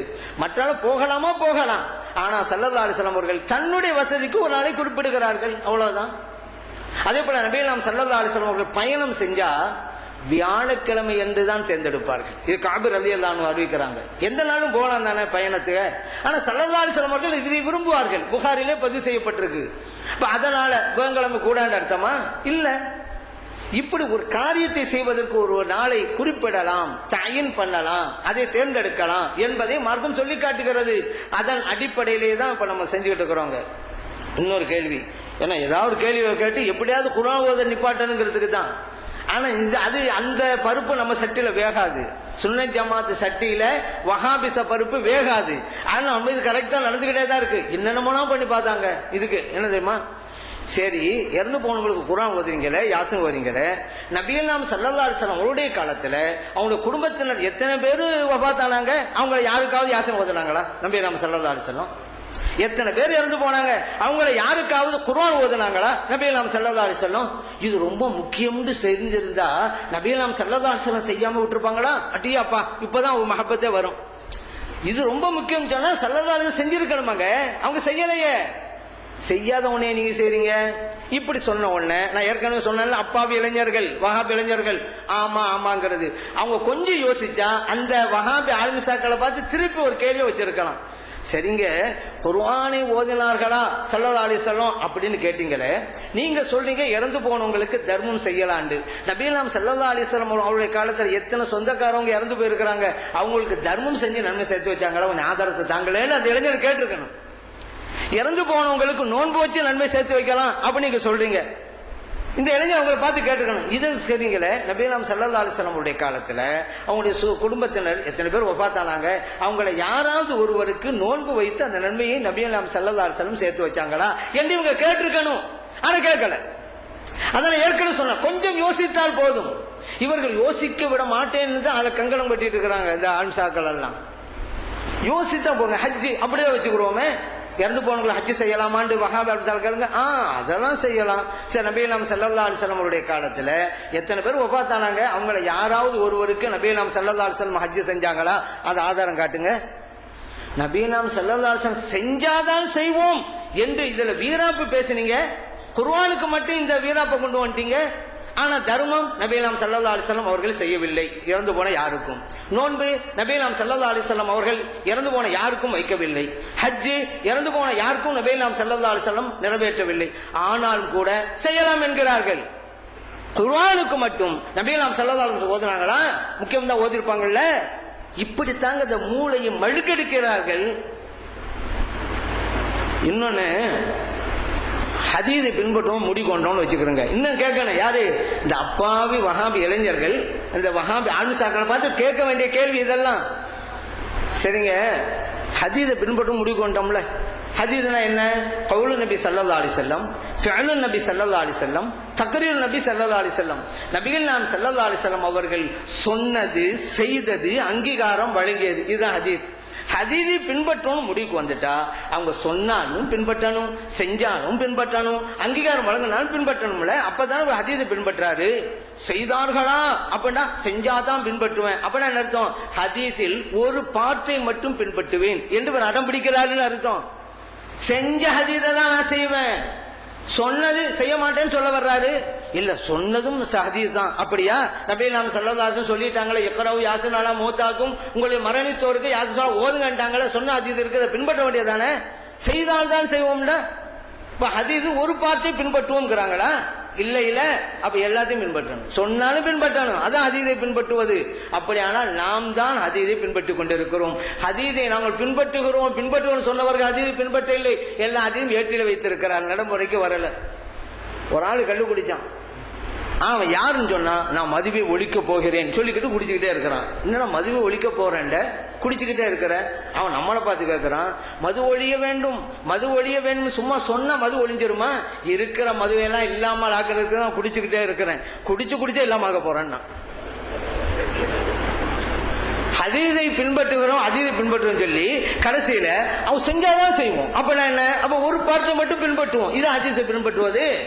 அவ ஹதீஸை பின்பற்றுகிறவர்கள் சுன்ன ஜமாத்தினர் அப்படிங்கிற புரிஞ்சுக்கணும். இன்னொன்னு பாருங்க, தர்மத்தை பத்தி வந்திருக்குது, அதே போல ஹஜ்ஜை பத்தி வந்திருக்குது, நோன்பை பத்தி எல்லாம் வந்திருக்குதுல. நீங்க பின்னணியை பாருங்க, இது சம்பந்தமாக கேள்வி வைக்கப்பட்டது, அதனால் பதில் வந்தது. நபிலாம் ஸல்லல்லாஹு அலைஹி வஸல்லம் அவங்ககிட்ட ஒரு வர்றாரு, என் தாயார் வஃபாத் ஆயிட்டாங்க, தர்மம் செய்யலாமான்னு கேட்கிறாரு, வந்தது பதில் செய்யுங்க. இன்னொரு தோழ வர்றாங்க, ஹஜ்ஜு செய்யாம போயிட்டாங்க என் சகோதரி, அவங்களா செய்யலாமா கேள்வி வருகிறது, ஹஜ்ஜு செய்யுங்க. அப்படி கேள்வி வந்ததால் தான் சொல்லப்பட்டிருக்கிறது. சப்போஸ் கேள்வி வரலன்னு வைங்க, அப்ப இதுக்கு என்ன செய்யறது? அதனால் இது ஒரு அளவுகோல் அல்ல. நபிகள் நாம் ஸல்லல்லாஹு அலைஹி வஸல்லம் அவர்கள் சொல்லிவிட்டார்கள், நல்ல காரியங்கள் செய்து இறந்து போனவர்களுக்கு அதை சேர்த்து வையுங்கள் என்று. அதன் அடிப்படையிலே தான் நாம் செய்து கொண்டிருக்கிறோம் என்பதை நாம் அறிந்து கொள்ள வேண்டும். அடுத்ததாக, ஈசால் சவாப் பிரச்சனையில நல்லவர்கள் நம் முன்னால் போயிருக்கிறாங்க, பாவம் செய்தவர்களும் போயிருக்கிறாங்க. நாம் செய்தால் அவரவர்களுக்கு தகுந்தவாறு நன்மைகள் கிடைக்கும். இப்ப பாவம் செஞ்சவங்க போனாங்க, நம்ம நல்லது செஞ்சோம் போய் சேர்ந்துச்சு, அவர்களுடைய தண்டனை குறைக்கப்படும். நல்லவர்கள் போயிருக்கிறாங்க, நாம் ஈசால் சவாபு செய்யறோம், நல்லது செஞ்சு நன்மை நடத்தி வைக்கிறோம், அவருடைய தரஜாக்கள் உயர்த்தப்படும். இப்படி நம்ம புரிஞ்சுக்கிறோங்க. அடுத்ததாக பாருங்க, இந்த ஈசால் சவாபுக்கு பிறகு தராவிய தொழுகைன்னு எடுத்துக்கலாம். தராவிய தொழுகை அப்படின்றா இளைப்பாறுதல். தராவி என்றாலே இளைப்பாறுதல் தான் அர்த்தம். ஒரு காலத்துல தராவியெல்லாம் 20 ரக்காத்து மக்கள் தொழுதுகிட்டே வந்தாங்களா, உடனே ஒரு கூட்டம் வந்துச்சு, என்ன தராவி 20 ரக்காத்துகள்? தராவி 20 ரக்காத்துகள் என்பதற்கு நீங்கள் ஆதாரம் காட்டிவிட்டால் 1 லட்சம் ரூபாய் பரிசு. நாங்க உடனே, அப்படியா, நீ 8 ரக்காத்துல ஆதாரம் காட்டிட்டா 2 லட்சம் ரூபாய் பரிசு நாங்க. அப்புறம் என்ன சொன்னா, இல்ல தராவி தொழுகையே இல்லை என்பதுதான் எங்களுடைய நிலைப்பாடு. அப்படி சுருதி குறைஞ்சு போச்சு. முன்னால தராவிஹ் அப்படி 8 நம்ம இப்படி போட்ட உடனே தராவிஹ் என்று ஒரு தொழுகை இல்லை அப்படின்ட்டாங்க. தராவிஹ் அப்படிங்கிற பேருல இந்த தராவிங்கிற வார்த்தையை நபிலாம் ஸல்லல்லாஹு அலைஹி வஸல்லம் உபயோகிக்காவிட்டாலும் கூட அந்த நோன்புக்கென்று ரமலான் மாதத்திற்கென்று பிரத்யேகமான தொழுகையை நிறைவேற்றிருக்கிறார்கள், நிறைவேற்ற வேண்டும் என்றும் சொல்லியும் தந்திருக்கிறார்கள். நபிகள் நாயகம் ஸல்லல்லாஹு அலைஹி வஸல்லம் சொன்னாங்க, மன் காம ரமலான், ஒரு ஆளு ரமலான் மாதத்தில் நின்று தொழுகிறாரு, ஈமானன் இறை நம்பிக்கையோடு, வஹ்திசாபன் நன்மை கிடைக்கும் என்கின்ற எதிர்பார்ப்போடு, உபிரலஹு மா தகத்தம மின் தம்பிஹி, அவருடைய எல்லா பாவங்களும் மன்னிக்கப்பட்டு விடும். புகாரியிலே முஸ்லிமிலே பதிவு செய்யப்பட்டிருக்கு. இப்ப பாருங்க, ரமலான் மாதத்தில் நின்று தொழுது வருகின்ற போதே ரமலான் மாதத்திற்கென்று பிரத்யேகமான தொழுகை இருக்கிறது அப்படின்னு புரிஞ்சுக்கிறோம். அவங்க எல்லாம் என்ன சொல்றாங்க, இல்லங்க எல்லா நாட்களும் இரவு தொழுகைன்னு ஒண்ணு இருக்குதுல்ல, அதுதான். அப்படியா இருந்தா நபிலாம் ஸல்லல்லாஹு அலைஹி வஸல்லம் அவர்கள் ரமலான் மாதத்தில் நின்று சொல்லலான்னு ஏன் சொல்லணும்? அடுத்து உமர் ரலியல்லாஹு, நம்ம எல்லாம் தெரிஞ்சதுதான், புகாரிலே பதிவு செய்யப்பட்ட ஹதீஸ். அவங்களுடைய ஆட்சி காலத்துல மஸ்ஜித் நபவிக்கு போறாங்க. அப்ப ஒருவர் தொழுகிறார், அவருக்கு பின்னால ஒருவர் நின்று தொழுது இருக்கிறார். ஒரு ஆளு தான் இமாமு, மாமுமும் ஒரு ஆளு, இன்னொருவர் தனியா அங்க தொழுதுட்டு இருக்கிறாரு. இப்படி பிரிவா தொழுதுட்டு இருக்கிறாங்க. இதை பாக்குறாங்க ஹலீஃபா, ஏன் இப்படி? ஒற்றுமையின் சின்னமாக இஸ்லாம் இருக்கிறது, ஏன் இந்த மாதிரிலாம் அவங்க பண்றாங்கன்னு சொல்லி, லவ் ஜமாஅத்து ஹாவுலாயி, இவங்க எல்லாரையுமே ஒரு இமாமுக்கு பின்னால நிற்க வைத்து தொழுது எவ்வளவு அழகாக இருக்கும் என்று நினைத்து அதை நடைமுறைப்படுத்தி விட்டார்கள். உபை இப்னு கஅப் ரலியல்லாஹு அவங்களை கூப்பிட்டாங்க, ஏன்னா அவங்க குர்ஆனை அழகா ஓதுவாங்க, நீங்க இமாமா அன்று தொழுங்க. எல்லாரும் மாமா அன்று தொழுகிறாங்க. அடுத்த நாள் பாக்குறாங்க, அந்த காட்சி கண்கொள்ளா காட்சி, காண கண்கோடி வேண்டும் கேட்டிருப்போம்ல, அப்படி அற்புதமான காட்சி. சொன்னாங்க, நிஅமத்தில் பித்அத்து ஹாதிஹி அப்படின்ட்டாங்க, இது அழகான பித்அத். இது புகார்ல பதிவு செய்யப்பட்டிருக்கு. இதுல நம்ம ஆட்சியில் ஏற்கனவே சொன்னல, அறியாமைக்கு சொந்தக்காரர்கள் வஹாபிகள். அதனால இந்த தராவீஹ் என்பது உமர் ரலியல்லாஹு அன்ஹு அவர்கள் உற்பத்தி செய்தது, அவங்க தான் உண்டாக்குனாங்க. ஒரு சஹாபி செஞ்சதெல்லாம் நாங்க செய்ய மாட்டாங்க, இறைத்தூதர் ஸல்லல்லாஹு செஞ்சாங்களா அதைத்தான் பார்ப்போம். இப்படி இந்த வீர வசனங்களை பார்த்துதான் அப்பா இளைஞர்கள் ஏமாந்து போனாங்க. சரி, உமர் ரலியல்லாஹு அன்ஹு அவர்கள் தான் இது உண்டாக்கினாங்கன்னு யார் சொன்னது? நிஅமத்துல் பித்அஹிஹி என்றா எந்த விஷயத்துல பித்அத் அதையில பார்க்கணும். நபிகள் நாம் ஸல்லல்லாஹு அலைஹி வஸல்லம் அவருடைய காலத்திலே இந்த ரமலான் மாதத்திலே பிரத்யேகமான தொழுகை நடந்ததல்லவா, ஜமாத்துடன் நடைபெற்றிருக்கிறது. அப்படியானால் இது உமர் ரலியல்லாஹு அன்ஹு ஜமாத்தாக உண்டாக்குனாங்கல்ல, அது பித்அத் அல்ல. ஏன் ஸல்லல்லாஹு அலைஹி வஸல்லம் காலத்தில் தொழுது இருக்கிறாங்களே, புகாரில இருக்குது. சரி, 20 ரக்காத்து அதாவது பித்அத்தா? அப்படியும் கிடையாது. நபிகள் நாயகம் ஸல்லல்லாஹு அலைஹி வஸல்லம் அவர்கள் 20 ரக்காத் தொழுது இருக்கிறாங்க. இப்னு அப்பாஸ் ரலியல்லாஹு அன்ஹு அறிவிக்கிறாங்க, கான ரசூலுல்லாஹி ஸல்லல்லாஹு அலைஹி வஸல்லம் யுஸல்லி ஃபீ ரமலான 20 ரக்அத்தன் வல் வித்ர. இறைத்தூதர் ஸல்லல்லாஹு அலைஹி வஸல்லம் அவர்கள் ரமலான் மாதத்திலே 20 ரக்காத்துகள் தொழுதார்கள், வித்திரையும் தொழுதார்கள். தபரானியிலே பதிவு செய்யப்பட்டிருக்கிறது, பைஹக்கியிலே பதிவு செய்யப்பட்டிருக்கிறது, இப்னு அபி ஷைபாவிலே பதிவு செய்யப்பட்டிருக்கிறது. 20 ரக்காத்துங்கிறது பிதாத் அல்ல, நபியலாம் ஸல்லல்லாஹு அலைஹி வஸல்லம் செஞ்சதுதான். சரி, ஜமாத்தா நிக்க வச்சாங்களே அது பிதாத்தா? அது பிதாத் அல்ல, நபியலாம் ஸல்லல்லாஹு அலைஹி வஸல்லம் அவங்க காலத்துல நடந்ததுதான். நபியலாம் ஸல்லல்லாஹு அலைஹி வஸல்லம் அவர்கள் ரமலான் மாதத்துல மஸ்ஜித் நபவியில தொழுகை நடத்துறாங்க. ஒரு நாள், அடுத்த நாள் செய்தி பரவுது, 2ஆம் நாள் இன்னும் கொஞ்சம் கூட்டமாகி போச்சு. அடுத்த நாள் செய்தி பரவுது, 3ஆம் நாள் இன்னும் கொஞ்சம் கூட்டமாகி போச்சு. 4வது நாள் பள்ளியிலே இடமில்லைங்கிற அளவுக்கு கூட்டம். ஏன்? நபியலாம் ஸல்லல்லாஹு அலைஹி வஸல்லம் தொழுவிக்கிறாங்க, ரமலான் மாதமாச்ச, அவ்வளவு கூட்டம். நபியலாம் ஸல்லல்லாஹு அலைஹி வஸல்லம் வரல, சுபுக்கு தான் வந்தாங்க. சொன்னாங்க, அருமை தோழர்களே, உங்கள் உணர்வு என்னன்னு எனக்கு புரியுது. ஒவ்வொரு நாளும் இப்படி வந்து நான் தொலை வச்சா உங்களுக்கு கடமையா போயிடும், நீங்க கஷ்டப்படுவீங்க, அதனாலதான் நான் வரல என்று நபியலாம் ஸல்லல்லாஹு அலைஹி வஸல்லம் சொன்னாங்க. புகாரில பதிவு செய்யப்பட்டிருக்கு. இப்ப ஜமாத்துடன் தொழுகை நடந்தது பள்ளி வாசலில். இறைத்தூதர் ஸல்லல்லாஹு அலைஹி வஸல்லம் காலத்துல தான். உமர் ரலியல்லாஹு அன்ஹு என்ன பிதஅத் பண்ணிட்டாங்க? 20 ரக்காத்து நபியலாம் ஸல்லல்லாஹு அலைஹி வஸல்லம் செஞ்சதுதான். இப்ப என்ன பிதஅத் வந்து போச்சு? அப்ப உமர் ரலியல்லாஹு அன்ஹு சொன்னது என்னண்டா, நின்று போனதை தொடங்கி வைத்தார்கள், அதான் பிதஅத். ஏன்னா நபியலாம் ஸல்லல்லாஹு அலைஹி வஸல்லம் சொன்னாங்கல்ல, ஒவ்வொரு நாளும் வந்து ஒரு கடமையா இருக்கும்னு, அதுக்கு பிறகு விட்டு விட்டாங்க. அப்படிதான் இருக்குது. அபூபக்கர் சித்திக் ரலியல்லாஹு அன்ஹுடைய காலத்துல அப்படிதான் இருந்தது, அவங்கவங்க தனியா தொழுவாங்க. உமர் ரலியல்லாஹு அன்ஹு தான் மறுபடியும் நின்று போன அந்த ஜமாத்தை உண்டாக்குகிறார்கள். நின்று போனதை மறுபடியும் ஆரம்பிக்கிறாங்க, அதைத்தான் பிதஅத்னாங்க. அசல் வணக்கத்தை இல்ல. ஆனா இந்த வஹாபிகள் அசல் வணக்கமே உமர் ரலியல்லாஹு அன்ஹு நினைக்கிறாங்க. காரணம் அறியாமை. இது ஷியாக்களுடைய வாதங்க. இன்னைக்கு ஷியாக்கிட்ட தராவி தொழுகை இருக்கான்னு கேளுங்க, இல்லை என்பார்கள். ஏங்க இல்ல? உமர் ரலியல்லாஹு அன்ஹு ஏற்படுத்தினது இல்ல, நாங்க எப்படி ஏற்றுக்கொள்வோம்? ஏன்னா உமர் ரலியல்லாஹு அன்ஹுவங்கள கண்ணிலே காட்ட முடியாது ஷியாக்களுக்கு. அப்ப ஷியாக்களுடைய இந்த கண்ணோட்டம் தான் இவர்களிடம் இருக்கிறது. அப்ப பாத்துக்கிறங்க. அதனால் நபிகள் நாயகம் ஸல்லல்லாஹு அலைஹி வஸல்லம் அவர்கள் செய்ததால் தான் நாம் செய்றோம். சரி, தராவிங்கிற வார்த்தை ஸல்லல்லாஹு காலத்தில் இருந்ததா? சஹாபா பெருமக்கள் காலத்தில் இருந்துச்சு தராவிங்கிற வார்த்தையே.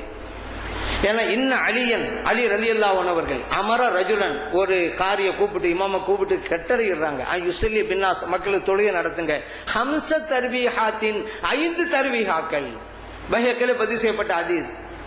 தர்வீஹா இளைப்பாறுதல், 4 ரக்காத்து ஒரு தடவை இளைப்பாறணும். இப்போலாம் ரொம்ப சில பேர் முன்னேற்றம் அஞ்சிட்டு சீக்கிரமா 20 ரக்காத்து தொழுகிறாங்க. சில பேர் அந்த 4 ரக்காத்து ஒரு மத்தியில ஸலவாத் ஓதுறது, தஸ்பீஹ் ஓதுறது, அதெல்லாம் இல்லங்க.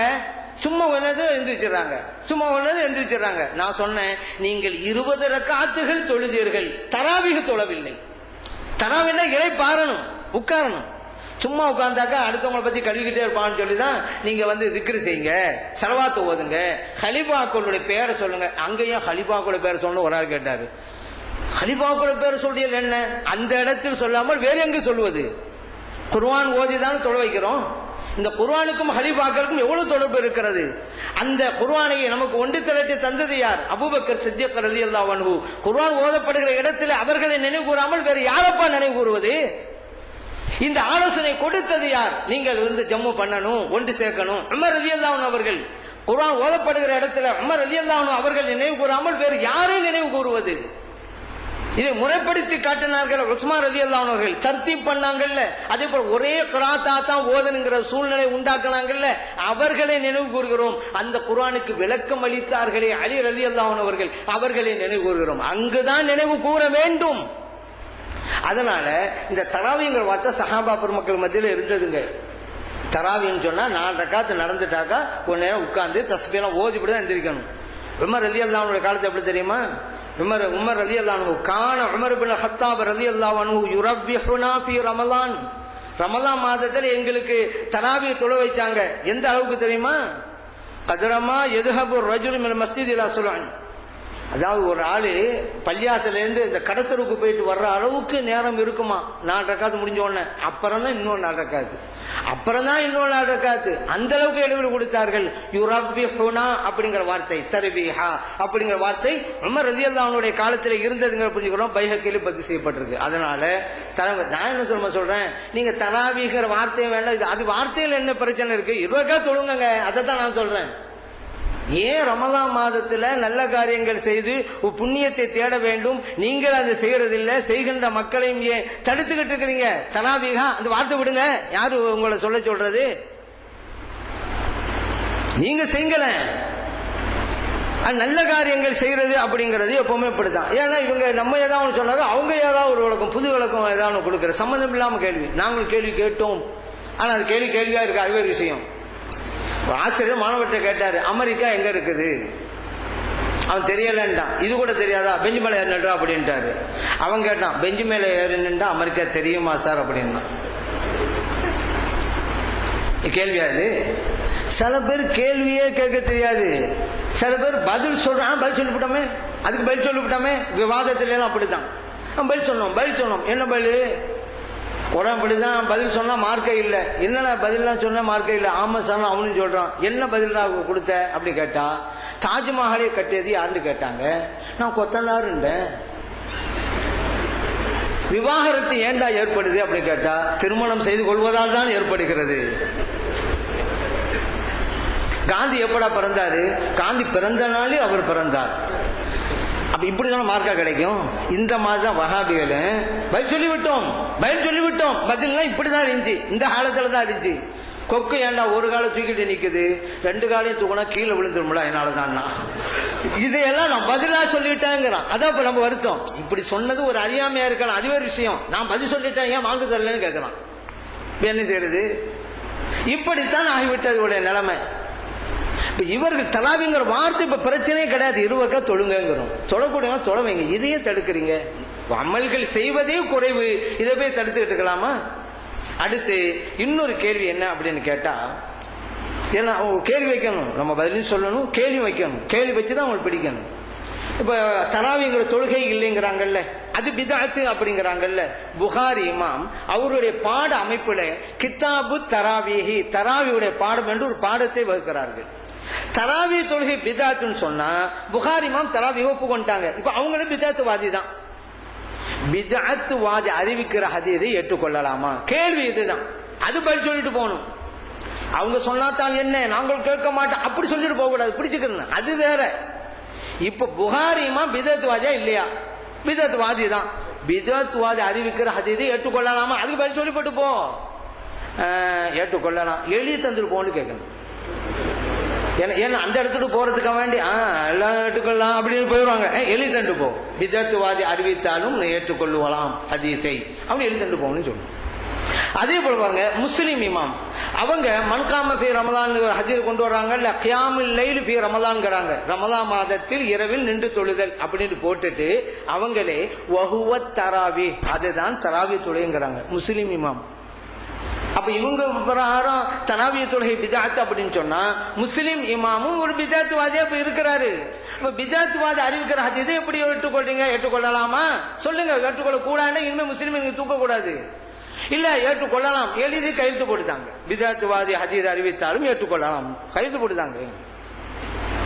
அடுத்து இன்னொரு விஷயம் என்னண்டா, இந்த இப்னு தைமியா இருக்கிறார் பாருங்க, இக்திலாவு ஸலாத்துல் முஸ்தகீம்ல அவருடைய கிதாப் இருக்குது. அதுல சொல்றாரு, ஸலாத்து தராவீஹி, தராவியுடைய தொழுகை அப்படிங்கிறது சுன்னத்துன், அது சுன்னத்து அப்படிங்கிறாரு. ஃபஅம்மா ஸலாத்து தராவீஹி ஃபலைஸத் பித்அத்தன் ஃபி ஷரீஆ, ஷரியத்துல தராவி தொழுகை பித்அத்தே அல்ல, பல் சுன்னத்துன், அது சுன்னத்துங்கிறார். அவரு வஹாபிய நட்சக்கரத்தை விதைத்தவர் அவர் தான், அது வேறு சப்ஜெக்ட். இப்ப நம்ம என்ன கேட்கிறோம், ஸலாத்து தராவி சுன்னத்து தான், பிதாத் அல்லங்கிறாரு. இப்ப இவங்க எல்லாம் என்ன செய்யணும்ப்பா, இப்னு தைமியாவையும் பிதாத் வாதிங்கணும். ஏன் அவர் ஏற்றுக்கொள்றாரு? ஆமா அவரு சொன்னா நாங்க ஏற்றுக்கொள்ள மாட்டோம் தான் அப்படி சொல்லிட்டு போனா விடக்கூடாது. இங்க வாங்க, அதை மட்டும் சொல்லிட்டு போக கூடாது. அவர் சொன்னாலும் ஏற்றுக்கொள்ள மாட்டோம், அதெல்லாம் எங்களுக்கு பத்தாது. நீங்க சொல்லிட்டீங்கல்ல குல்லு பிதாத்து தலாலா, எல்லா விதம் வழிகாட்டு, இப்னு தைமியா வழிகாட்டுன்னு சொல்லிவிட்டு போங்க. நீங்க சொல்லிட்டீங்கல்ல வக்குள்ள லலாலத்தின் பின்னார், எல்லா வழிகாட்டும் நரகத்திற்கு அழைத்து செல்லும் சொல்லிவிட்டீங்கல்ல. இப்னு தைமியா இந்த பிதாத்தை செஞ்சதுனால நரகத்துக்கு போவான்னு சொல்லிவிட்டு போங்க. இல்ல அவர் சொன்னாலும் கேட்க மாட்டோம், தப்பி விடுவாங்க. விடக்கூடாது நம்ம. இவர்கள் எதையுமே சரியாக பார்ப்பதில்லை, அவர்களும் சிந்திப்பதில்லை, சிந்தித்தவர்கள் சொன்னாலும் கேட்பதில்லை. இந்த நிலையில் தான் அவருடைய நிலை இருந்து கொண்டிருக்கிறது அப்படிங்கிறத நாம் கவனத்திலே கொள்ள வேண்டும். அடுத்து சொல்லுவாங்க, என்ன எட்டரை காத்து அப்படி 20 தொழுகைக்கு ஆயிஷா சித்திகா ரலியல்லாஹு அன்ஹா அவங்க அறிவிக்கிறோம், அது இதை சொல்லுவாங்க. அவங்ககிட்ட கேட்கப்படுது, ஆயிஷா சித்திகா ரலியல்லாஹு அன்ஹா அவங்ககிட்ட, கைஃப கானத் ஸலாத்து ரசூலில்லாஹி ஸல்லல்லாஹு அலைஹி வஸல்லம் ஃபீ ரமதான், ரமதான் மாதத்துல நபியல்லாம் ஸல்லல்லாஹு அலைஹி வஸல்லம் அவருடைய தொழுகை எப்படி இருந்தது? ஆயிஷா சித்திகா ரலியல்லாஹு அன்ஹா சொல்றாங்க, அவங்க 11 ரக்காத்தை விட அதிகமா தொழ மாட்டாங்க. 4 ரக்காத் தொழுவாங்க. எவ்வளவு அழகா தொழுவாங்கன்னு நினைக்கிறீங்க? அப்புறம் 4 ரக்காத் தொழுவாங்க. எவ்வளவு அழகா தொழுவாங்க. அப்புறம் 3 ரக்காத் தொழுவாங்க. இதுதாங்க இருக்குது. இதை வச்சுக்கிட்டு பாத்தீங்களா 8 ரக்காத். இப்ப 4 4 8 அது இரவு தொழுகையா, 3 வித்ரு தொழுகை. அப்ப ஆயிஷா சித்திகா ரலியல்லாஹு அன்ஹா சொல்லிவிட்டாங்கல்ல, கூட்டவும் மாட்டார்கள், நபியல்லாம் ஸல்லல்லாஹு அலைஹி வஸல்லம் அவர்கள் குறைக்கவும் மாட்டார்கள் அப்படின்னு ஆயிப்போச்சு. அதனால தராவீஹ் இல்ல, எல்லா நாளும் 8 ரக்காத் தான். ஹதீஸை விளங்குவதுடைய நிலை இப்படி. இதே ஆயிஷா சித்திகா ரலியல்லாஹு அன்ஹா அவர்கள் அறிவிக்கிற ஹதீஸ் முஸ்லிமிலே இருக்கிறது. நபிகள் நாம் ஸல்லல்லாஹு அலைஹி வஸல்லம் அவர்கள் 13 ரக்காத்துகள் தொழுதார்கள். 11 விட கூட்ட மாட்டார்கள் சொல்லப்பட்டது எதுக்குன்னு யோசிக்கணும். அது வித்ரு தொழுகைப்பட்டது. இது நாம கூட வைக்கல. அது எப்படிங்க வித்ரு தொழுகை, நீங்க எப்படி நீங்களா முடிவு எடுக்கலாம் அப்படிங்கிற ஒரு கேள்வி வைக்கலாம். அந்த ஹதீஸ்ல வருகிறது, நபி நாம் ஸல்லல்லாஹு அலைஹி வஸல்லம் தொழுவாங்க, தூங்கி எழுந்து தொழுவாங்க. நான் கேட்பேன், யார சொல்லலாம் அத்தனாம கபலான் தூத்திர, இந்த ஹதீஸ்ல தான் வருது. இந்த 4 ரக்காத் தொழுவாங்க, இன்னும் 4 ரக்காத்து 3 ரக்காத்து இருக்குல்ல, அதுக்கு பிறகுதான் இந்த வாசம் வருகிறது. நான் கேட்பேன், நபி நாம் ஸல்லல்லாஹு அலைஹி வஸல்லம் கிட்ட, யார சொல்லலாம் இப்ப நீங்க தொழுவுறீங்களே, இதுக்கு முன்னால தூங்குனீங்களா? ஏன் படுத்து எழுந்தானே ஒது செய்யாம தொழுவுறாங்க ஸல்லல்லாஹு அலைஹி வஸல்லம். அதனால கேட்கிறாங்க ஆயிஷா சித்திகா ரலியல்லாஹு அன்ஹா, தூங்குனீங்களா? அவனை தூங்கினா ஒது முடிவுன்னு சட்டத்தை சொல்லி கொடுத்துருக்காங்க நபிகள் நாம் ஸல்லல்லாஹு அலைஹி வஸல்லம் அவர்கள். ஆனா அவங்க படுத்து எழுந்து ஒது செய்யாமல் தொழுகிறார்கள். இது ஆயிஷா சித்திகா ரலியல்லாஹு அன்ஹா கேட்கிறாங்க. நபிகள் நாம் ஸல்லல்லாஹு அலைஹி வஸல்லம் சொன்னாங்க, இன்ன ஐனைய தனாமானி, ஆயிஷாவே எனது 2 கண்கள் உறங்கும், வலா யனாமு கல்பி, எனது கல்பு இதயம் ஒரு காலும் உறங்காது என்று நபிகள் நாம் ஸல்லல்லாஹு அலைஹி வஸல்லம் சொன்னாங்க. அதனால் இந்த சட்டம் எனக்கில்லை, உங்களுக்குத்தான். புகாரில் பதிவு செய்யப்பட்டது. இதுல இந்த 11 ரக்காத்துங்கிறதுல தான் இங்க வருது, அத்தனாமு கபல அன் தூத்திர, நீங்கள் வித்ரு தொழுவுக்கு முன்பு நீங்கள் உறங்கினீர்களா? அதனாலதான் ஷாஃபி மذஹப்ல வித்ரு தொழுகையில அதிகபட்சமான ரக்காத்து 11 ரக்காத்துங்க. இந்த ஹதீஸ் வச்சுதான் இது வித்ரு தொழுகை சம்பந்தப்பட்டது. அதைத்தான் ஆயிஷா சித்திகா ரலியல்லாஹு அன்ஹா சொல்றாங்க, வித்ரு தொழுதால் 11 விட கூட்ட மாட்டார்கள், அவ்வளவுதான். இது தராவீஹ் 2 ரக்காத் தொழுகிறோம். இதுல அப்படியே இருக்குது, 4 தொழுவார்கள், அதுக்கு அடுத்து 4 தொழுவார்கள். அப்ப இது தராவீஹ் இல்லைன்னு ஆகி போச்சே. நம்ம 2 தராவீஹ் தொழுதுட்டு இருக்கிறோம். இதே ஹதீஸ இமாம் மாலிக் ரஹ்மத்துல்லாஹி அவர்கள் முஅத்தாவுல கொண்டு வர்றாங்க. என்ன பாடத்துல தெரியுமா? பாபுல் வித்ரி, வித்ருடைய பாடம் போட்டு இந்த அது கொண்டு வந்துட்டாங்க மாலிக் இமாம் அவர்கள். அதனால் இந்த ஹதீஸுக்கும் இந்த 8 ரக்காத் தொழணும் அப்படிங்கிறதுக்கு சம்பந்தமே இல்லைங்க. இந்த ஹதீஸை வைத்துத்தான் அப்பாவி இளைஞர்களை, மார்க்கத்தை சரியாக புரியாதவர்களை ஏமாற்றிக் கொண்டிருக்கிறார்கள் என்பதை நாம் கவனத்தில் கொள்ளணும். அடுத்ததாக இன்னொரு விஷயம் என்ன அப்படின்னு கேட்டா, பயணம் செய்வது ஜியாரத்திற்காக, இதையும் கூடாது என்கிறார்கள். காரணம், எந்த நோக்கம், ஜியாரத்து செய்யறோம், ஒரு நோக்கம் நிறைவேறும் சொன்னா அந்த நோக்கத்திற்கு உண்டான காரியங்களை செய்யணும்ல. ஒருவரை சந்திக்க போகணும் முடிவு பண்ணிட்டோம்னு வச்சுக்கிறேங்க. நான் வீட்டில் இருக்கிறேன், ஒருவரை சந்திக்கணும் முடிவு பண்ணிட்டேன். நான் வீட்டுக்குள்ளே இருந்தா எப்படி போய் நான் சந்திப்பேன்? வீட்டை விட்டு நான் புறப்படணுங்க, அப்பதாங்க நான் சந்திக்க முடியும். நோக்கத்தை புரிய வேணாமா? இப்ப ஜியாரத்து என்றாலே வீட்டிலிருந்து புறப்பட்டால் தானே ஜியாரத். இன்னொரு சில பேருக்கு அதுக்கு இப்ப சொல்லிக்கிறேன், அது ஏன்னா சில பேர் இருப்பாங்க, நேரடியா ஜியாரத்து போகாதீங்க அப்படின்னு சொல்ல மாட்டாங்க. போனாக்க இவங்க எல்லாம் வாவா இருக்குமோ நம்ம நினைச்சிருவோமா. அதனால என்ன சொல்றது, ஏங்க அங்க போறீங்க, இங்க இருந்து ஓதுனாலும் போய் சேரத்தானங்க செய்யும் அப்படிங்கிறது. இங்க இருந்து ஓதுனாலும் சேரும், ஈசால் சவாபு. ஜியாரத்து செஞ்ச ஒரு நன்மை கிடைக்குமா? கிடைக்காது, அங்க போனாதான் கிடைக்கும்.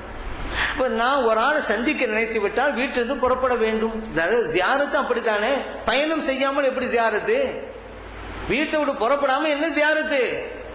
அப்ப வார்த்தை அறிவிக்கிறது, புறப்பட்டு போக வேண்டும். நோக்கத்தையும் புரியாம இருக்கிறாங்க. 2 பேரு ரயில்வே ஸ்டேஷனுக்கு வந்தாங்க, ரயில் ஏறி போறதுக்கு தான். அதுல 2 பேருமே போதையில் இருந்தாங்க, ரொம்ப கடுமையான போதை. எப்படி வானத்தை பார்த்தா பூமியா தெரியுது, பூமியை பார்த்தா வானமா தெரியுது, அந்த மாதிரி ஆயிப்போச்சு. ட்ரெயின் வந்துச்சு, 2 பேர்ல ஒரு ஆளு தட்டு தடு மாதிரி ஏறிட்டாரு, இன்னொரு ஏறல. ட்ரெயின் போச்சு, இந்த ஏறாம நின்றாலும் அழுவ ஆரம்பிச்சு விட்டாரு. ரயில்வே ஸ்டேஷன் மாஸ்டர் கேட்டாரு, ஏன்பா அழுவுற? இந்த நடந்ததெல்லாம் சொன்னாரு. அப்ப மாஸ்டர் சொன்னாரு, ஏன்பா குடிச்சதே குடிச்ச, அளவோடு குடிக்கக்கூடாது. அப்படி குடிச்சிருந்தா உன் கூட வந்தவன் தட்டு தடு மாதிரி ஏறி போயிட்டான்ல, அந்த மாதிரி நீனும் தட்டு தடு மாதிரி ஏறி போயிருக்கலாம்ல. அதை விட்டு இப்ப அழுது என்னையா பிரயோஜனம்? அதுக்கு அவன் சொன்னான், சார் என்னால ரயில் ஏறி போக முடியலன்னு நினைச்சு போன அனுபவமே கிடையாது.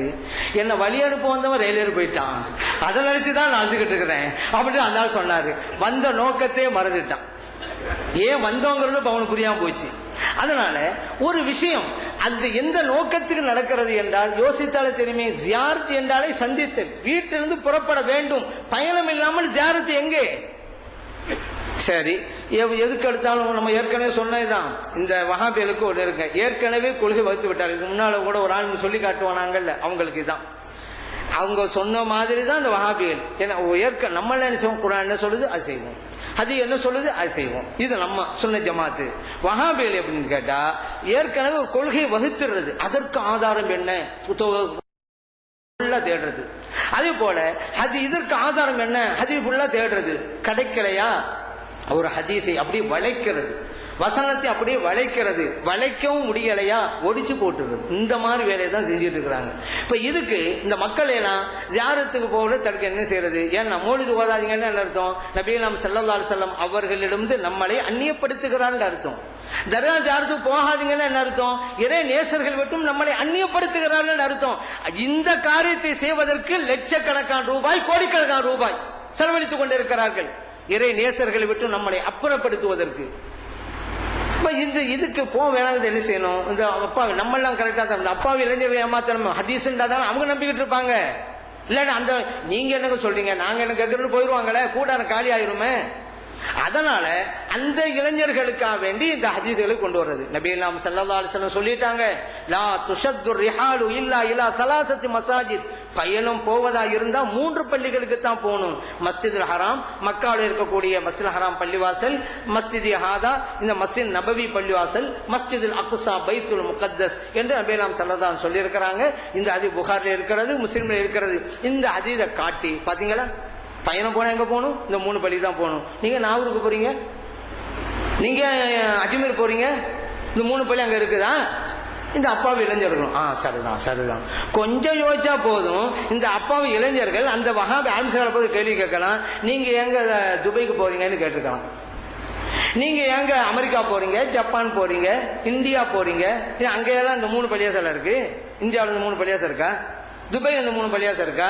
அமெரிக்காவில் இருக்கா? சைனாவில் இருக்கா? ஜப்பான்ல இருக்கா? ரஷ்யாவில் இருக்கா? இல்லையே. இப்ப அங்கெல்லாம் போக கூடாதுல வரேன். அப்ப இவங்க கேட்டிருக்கணும், நான் ஊருக்கு போனா இந்த ஹதீஸ் கொண்டு வந்து அவருக்கு போவேனாங்கிறீங்களே, நீங்க இப்ப இந்தியாவுக்குள்ள போயிட்டு இருக்கிறீங்க, அது 3 பள்ளி இல்ல என்று இந்த இளைஞர்கள், அப்பாவி இளைஞர்கள் கொஞ்சம் யோசிக்கிறவங்களா தான் கேட்டிருப்பாங்க. ஆனா யோசிக்க விடாமல் வைத்திருக்கிறார்கள் என்றால் அது வஹாபியுடைய திறமை தான். அந்த இளைஞர்களை யோசிக்க விடாம வைக்கிறாங்கல்ல, கேள்வி கேட்காம வச்சுட்டு போறாங்கல்ல, சாதாரண விஷயம் இல்ல. அதுக்கு ஒரு திறமை வேணும். அந்த காரியம் செஞ்சுட்டு இருக்கிறாங்க, கேட்டுக்கலாமாங்க. அப்படியானால் இந்த ஹதீஸிலே கருத்து என்ன? ஒன்னு பொது சட்டம்னு வரணும், அல்லது பள்ளிகளுக்கு உண்டான சட்டம்னு வரணும். 2ல 1 தான் கொடுக்கணும். பொது சட்டம் என்றால் இந்த 3 பள்ளிகள் இருக்கிற இடத்தை தவிர வேற எங்கும் போகக்கூடாது. காத்தாங்குடியில் இருக்கிறவர் கொழும்பு கூட போகக்கூடாது. ஏன் கொழும்புல இந்த 3 பள்ளியாசனம் கிடையாது. கல்முனைக்கும் போகக்கூடாது, இந்தியாவுக்கு வரக்கூடாது. ஏன் அங்கெல்லாம் இல்லையே, 3 பள்ளி இல்லையில. அப்ப இது பொது சட்டம் இல்லைன்னு ஆகி போச்சு. இல்ல நடைமுறையில் யாரும் எங்க போக முடியாது. காத்தாங்குடியில் இருக்கிறவரும் காத்தாங்குடில தான் இருக்கணும், கல்முனையில் இருக்கிறவரும் கல்முனையில தான் இருக்கணும். இப்ப போகக்கூடாது. ஏன் எங்க போகக்கூடாதுல அது சொல்லுது. ஆனா இந்த கருத்து சரியில்லைங்கிறத பல வகையிலும் புரிஞ்சுக்கலாம். நபிகள் ஸல்லல்லாஹு அலைஹி வஸல்லம் உடைய காலத்துல சஹாபா பெருமக்கள் சிரியா நாட்டுக்கு போனாங்க, ஷாம் வியாபாரத்துக்கு போனாங்க. சிரியாவில் 3 பள்ளியாசல் இருந்துச்சு. நபிகள் ஸல்லல்லாஹு அலைஹி வஸல்லம் காலத்துல சஹாபா பெருமக்கள் யுத்தத்திற்கு போனார்கள். இவங்க யுத்தத்துக்கு போன இடத்துல அந்த 3 பள்ளியாசல் இருக்கா செஞ்சு. அப்ப இது பொது சட்டம் அல்லன்னு ஆயிப்போச்சு. அப்ப என்ன இது? பள்ளிவாசல் சம்பந்தப்பட்ட சட்டம். நீங்கள் பள்ளிகள் என்று பயணத்தை மேற்கொள்றதா இருந்தா இந்த 3 பள்ளிக்கு போங்க, வேற பள்ளிக்கு போக வேணாம். இந்த 3 பள்ளிக்கு போனா நீங்க பயணம் மேற்கொள்வதிலே அர்த்தம் இருக்கிறது. அந்த கருத்து தான். ஏன்னா நபிகள் ஸல்லல்லாஹு அலைஹி சொல்றாங்க, மற்ற பள்ளிவாசல்கள்ல 1,00,000 தடவைகள் தொழுதால் கிடைக்கிற நன்மை மஸ்ஜிதுல் ஹராம்ல 1 தடவை தொழுதாலே கிடைக்கும். மற்ற பள்ளிகள் 1000 தடவைகள் தொழுதால் கிடைக்கிற நன்மை மஸ்ஜித் நபவியிலே 1 தடவை தொழுதாலே கிடைக்கும். மற்ற பள்ளிகளில் 500 தடவைகள் தொழுதால் கிடைக்கிற நன்மை பைத்துல் முகத்தஸ்ல ஒரு தடவை தொழுதாலே கிடைக்கும். அதனால ஒரு ஆள் பயணத்தை மேற்கொள்றான்னு வச்சுக்கிறோங்க. எங்க போறீங்க? பைத்துல் முகர். போயிட்டு வாங்க. ஏன்? அங்க 500 மடங்கு நன்மை கிடைக்குது, போறாரு. அவர் நேரத்தை செலவழிக்கிறாரு, காசை செலவழிக்கிறாரு, அர்த்தம் இருக்கிறது. மஸ்ஜித் நபவிக்கு போறாரு, அர்த்தம் இருக்கிறது. இங்க காத்தாங்குடி பஸ் ஸ்டாண்ட் நிக்கிறாரு. ஏங்க நிக்கிறீங்க? கல்முனைக்கு போய் லோகர தொழுதுட்டு வர போறேன் அப்படிங்கிறாரு. ஏன்? அதுக்கு இங்கே தொழுவலாம? நீ கல்முனைக்கு போனா போறது வேஸ்ட், வர்றது வேஸ்ட், பயணம் வேஸ்ட், காசு செலவழிக்க பஸ்ஸுக்கு கொடுக்க காசு வேஸ்ட். ஏன் இது செய்றீங்க? கூட செலவழிச்சு போனீங்க, நன்மையாக கிடைக்குமா? அதுவும் கிடைக்காது. நீங்க காத்தாங்குடி பள்ளியாசல தொழில் அங்க கிடைக்கும். ஏன் பயணம் செஞ்சீங்க? அதைத்தான் நபி நாம் செல்லதாலும் சொல்றாங்க. தொழுகின்ற நோக்கத்துல தான். வேற நோக்கத்துக்கு கூட பள்ளியாசலுக்கு போனாங்க. ஒரு இன்ஜினியர், காத்தாங்குடியை சார்ந்த இன்ஜினியர் கல்முனைக்கு போறார். எங்க? கல்முனை இந்த பள்ளியாசலுக்கு போறேன். ஏங்க? அங்க கட்டுமான பணி நடக்குது, போயிட்டு வர்றாங்கிறாரு. இப்ப இவர் போலாமா? போலாம். இல்ல பள்ளிக்கு பள்ளிக்கு சட்டம் நீங்களே 3 பள்ளி தானே போகணும். இந்த பள்ளி போறாரு, தொழுவதற்கா போலைய, வேற நோக்கத்திலே போறாரு. தொழுகின்ற நோக்கம்ங்கிறது நபிகள் நாயகம் ஸல்லல்லாஹு அலைஹி வஸல்லம் அவங்களே சொல்லிட்டாங்க. யுப்தகா ஃபீஹி ஸலாத். இதே ஹதீஸ் இந்த வாசகத்தோடு சேர்த்து வருது அஹ்மதுல. தொழுகின்ற நோக்கத்தோடு ஒரு பயணம் மேற்கொள்வதா இருந்தால் இந்த 3 பள்ளிக்கு போகணும். தெளிவாவே வந்து போச்சு. வேற ஒரு ஆள் ஒரு மதரசா நடக்குது பள்ளியாசல்ல, ஒரு ஆள் போறாரு கொழும்புலன்னு வச்சுக்கிறோங்க. ஒரு பள்ளியாசம் மாசாரு இங்க காத்தாமல ஒரு ஆள் பஸ் ஏறாரு. எங்க போறீங்க? இந்த பள்ளியாசம் கொழும்புல இந்த பள்ளியாசலுக்கு. பள்ளியாசல் தான் போக கூடாத, ஏன் போறீங்க? இல்ல அங்க மார்சா நடக்குது, என் பையன் ஓதிட்டு இருக்கான், அவனை போய் பார்க்க போறேங்கிறாரு. பள்ளி தான் போறாரு. இன்னொரு ஆள் போறாரு, அந்த பள்ளியாசல் கொழும்புக்கு. ஏன்? எங்க காக்கா அங்க இமாமா இருக்கிறாரு, அவரை பார்த்துட்டு வர போறாங்கிறாரு. பள்ளிக்கு தான் போறாரு. போலாமா? போலாம். ஏன்? தொழுதுக்கா போல. அங்க வேலை பணியாற்றுகிற ஹசரத்தை பார்க்க போறாங்க, அங்க ஓதி கொண்டுகிற மாணவரை பார்க்க போறாங்க, ஒரு பள்ளியாச திறப்பு விழா நடக்குது, போறாங்க. தொழுகின்ற நோக்கத்தில் போவதா இருந்தா 3 பள்ளிக்கு போங்க. எவ்வளவு தெளிவா இருக்கிறது. நபிகள் நாயகம் ஸல்லல்லாஹு அலைஹி வஸல்லம் அவருடைய தாயாரை ஜியாரத் செஞ்சாங்கல்ல, அப்வாங்கிற இடம் தானே. அங்க பயணம் மேற்கொண்டு தானே ஜியாரத்துக்கு போனாங்க. நபிகள் நாயகம் ஸல்லல்லாஹு அலைஹி வஸல்லம் ஜியாரத்து பயணம் போக கூடாதுன்னு சொல்லி இருந்தா எப்படி அவங்களே போயிருப்பாங்க தாயாரை சந்திக்க? ஆயிஷா சித்திகா ரலியல்லாஹு அன்ஹா அவர்கள் அவருடைய சகோதரர் அப்துல் ரஹ்மான் ரலியல்லாஹு அன்ஹு அவங்களே ஜியாரத்து பண்ண போனாங்களே. மக்காவுக்கு பக்கத்துல தானே அப்துல் ரஹ்மான் ரலியல்லாஹு அன்ஹுடைய கபர் இருந்தது. பயணம் மேற்கொண்டாங்க. ஆயிஷா சித்திகா ரலியல்லாஹு அன்ஹா அவங்களுடைய ஊர் மதீனா. மக்காவு பக்கத்தில் இருக்கக்கூடிய இடத்துக்கு பயணம் போய் தானே ஜியாரத்து பண்ணாங்க. பிலால் ரலியல்லாஹு அன்ஹு சிரியா நாட்டில் இருந்தாங்க. நபிகள் நாயகம் ஸல்லல்லாஹு அலைஹி வஸல்லம் அவர்களை ஜியாரத்து செய்வதற்காக சிரியாவிலிருந்து புறப்பட்டு வந்தாங்களே. இப்னு அஸாக்கிர்ல பதிவு செய்யப்பட்ட ஹதீஸ். ஆயிஷா சித்திகா ரலியல்லாஹு அன்ஹா அவர்கள் தன்னுடைய சகோதரரை ஜியாரத் செஞ்சாங்கிறது திருமீதியிலே பதிவு செய்யப்பட்ட ஹதீஸ். அவங்க பயணத்தை மேற்கொண்டு தானே செய்யறாங்க. மக்களை தடுப்பதற்கு எந்த ஆதாரமும் இல்லை. அதனால இந்த ஹதீஸை எடுத்துக்கொண்டு வளைக்க ஆரம்பித்து விட்டார்கள். அதுதான் உண்மை. எதுலையுமே உஷாரா இருக்கணும். ஆனா இவர்கள் விஷயத்துல ரொம்ப உஷாரா இருக்கணும். சில பேர் உஷாருங்க தவறா புரிஞ்சுக்கிறாங்க, அது ஒரு விஷயம். சில பேர் உஷாருந்தா அந்த உஷாருங்கிறதுக்கு அர்த்தமெல்லாம் வாங்கி விட்டாங்க. பஸ்ல ஒரு ஆள் ஏறினாரு, எங்க கல்முனைக்கு போறாரு, காத்தாங்குள்ளதான் ஏறினாரு. 2 டிக்கெட் தாங்கன்றாரு கண்டக்டர்கிட்ட. பக்கத்துல கேட்டா நீங்க ஒரு ஆள் தானே ஏறினீங்க, ஏன் 2 டிக்கெட்? இவர் சொல்றாரு, ஒரு டிக்கெட் காணாம போயிட்டா இன்னொரு டிக்கெட் வச்சுக்கிறோம்ல அப்படின்றாரு. அப்ப இவர் சொன்னாரு, அந்த டிக்கெட்டும் காணாம போயிட்டா என்ன செய்வீங்க? நான் ஏற்கனவே பஸ் பாஸ் எடுத்து வச்சிருக்கேன் அப்படிங்கிறாரு. முன்னேற்பாடு அப்படிங்கிறது இப்படி வளவு எல்லை கடந்து போறதுன்னு ஒண்ணு இருக்குது.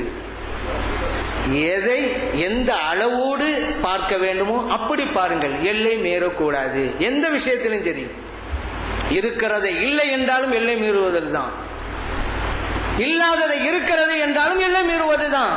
அந்த எல்லை மீறக்கூடாது. இப்ப எல்லாம் என்ன, நரகத்து போங்க நரகத்து போங்க பயத்தை காட்டி அந்த அப்பாவி இளைஞர்களை கடைசியில் அங்கேயே கொண்டு போயிடுவாங்களோன்னு நமக்கு பயமா இருக்கு.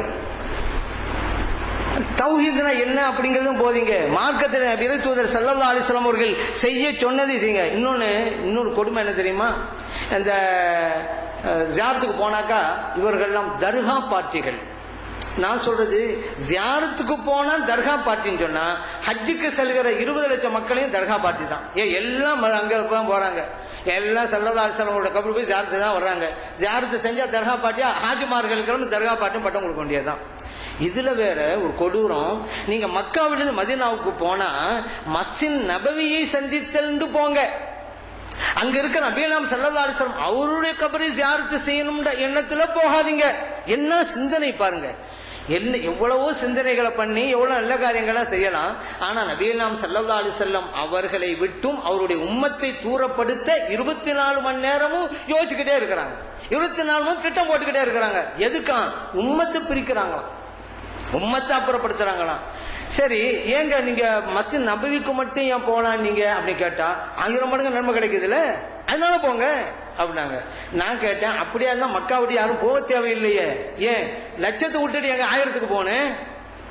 மக்காவில இருப்பவர் மதீனாவுக்கு போகவே வேண்டாம். இந்த கருத்து பெறாம பார்த்தா 1000 மடங்கு நன்மை கிடைக்குதான். இங்க லட்சம்ல இருக்குது, யாரா லட்சத்தை விட்டு போவாங்களா?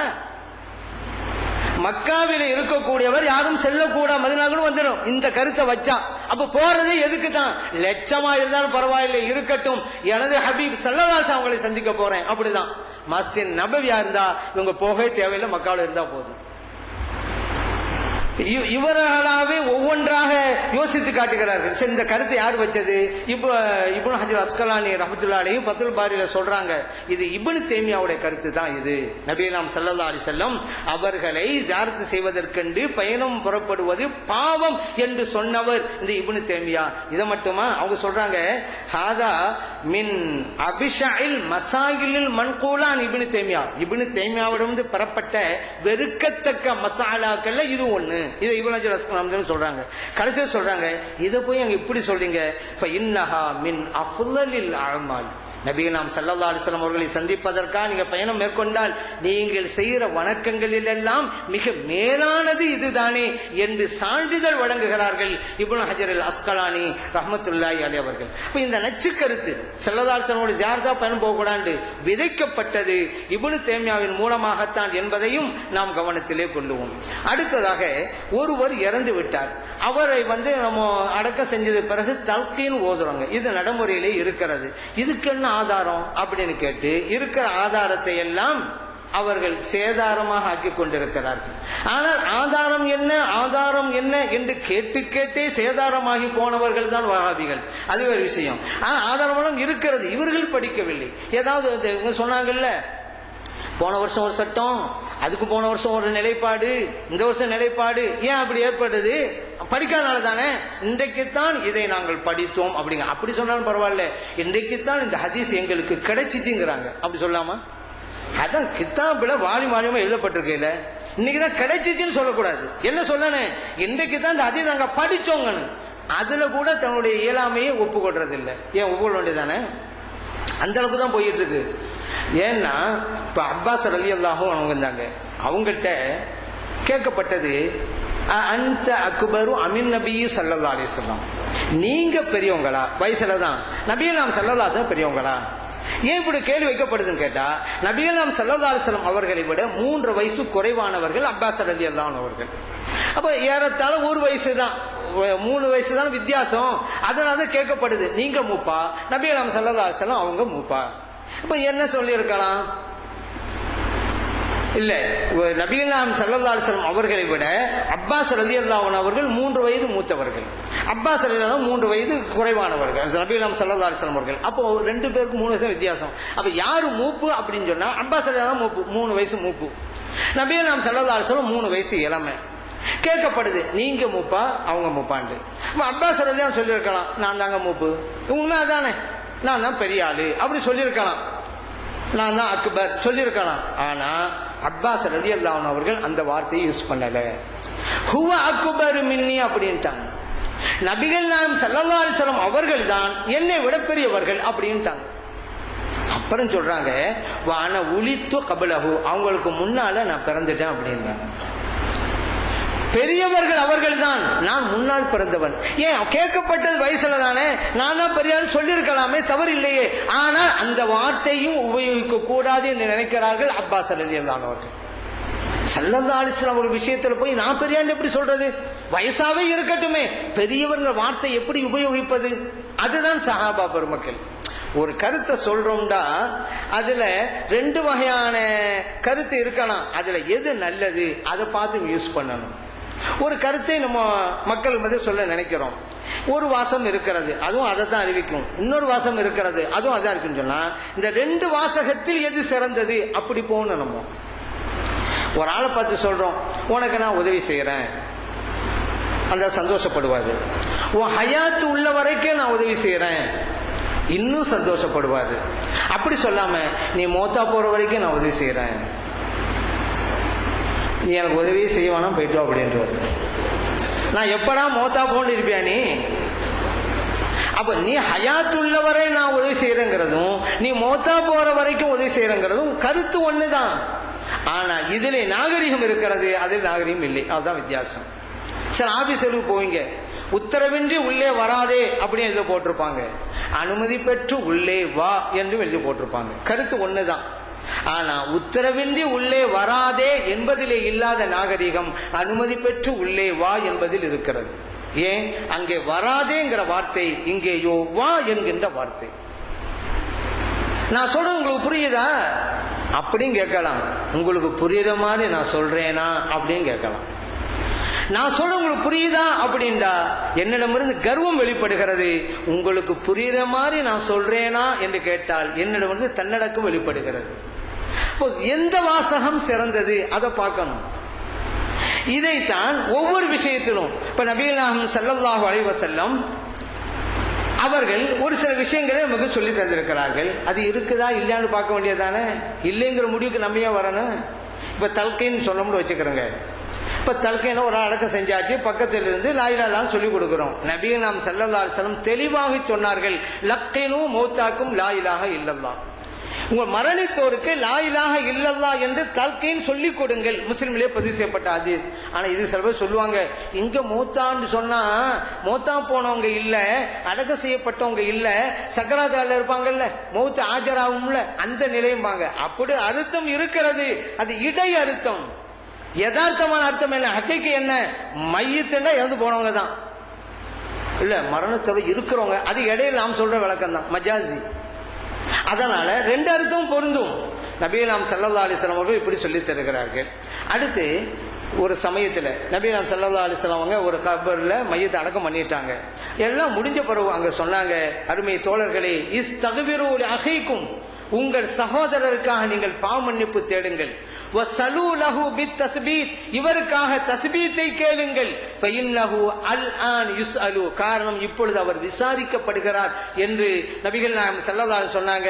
இந்த ஹதீஸ் அபூ தாலிப் பதிவு செய்யப்பட்டது. தஸ்பீத்தை கொண்டு கேளுங்க. நாங்கல்ல தஸ்பீத்னா என்ன?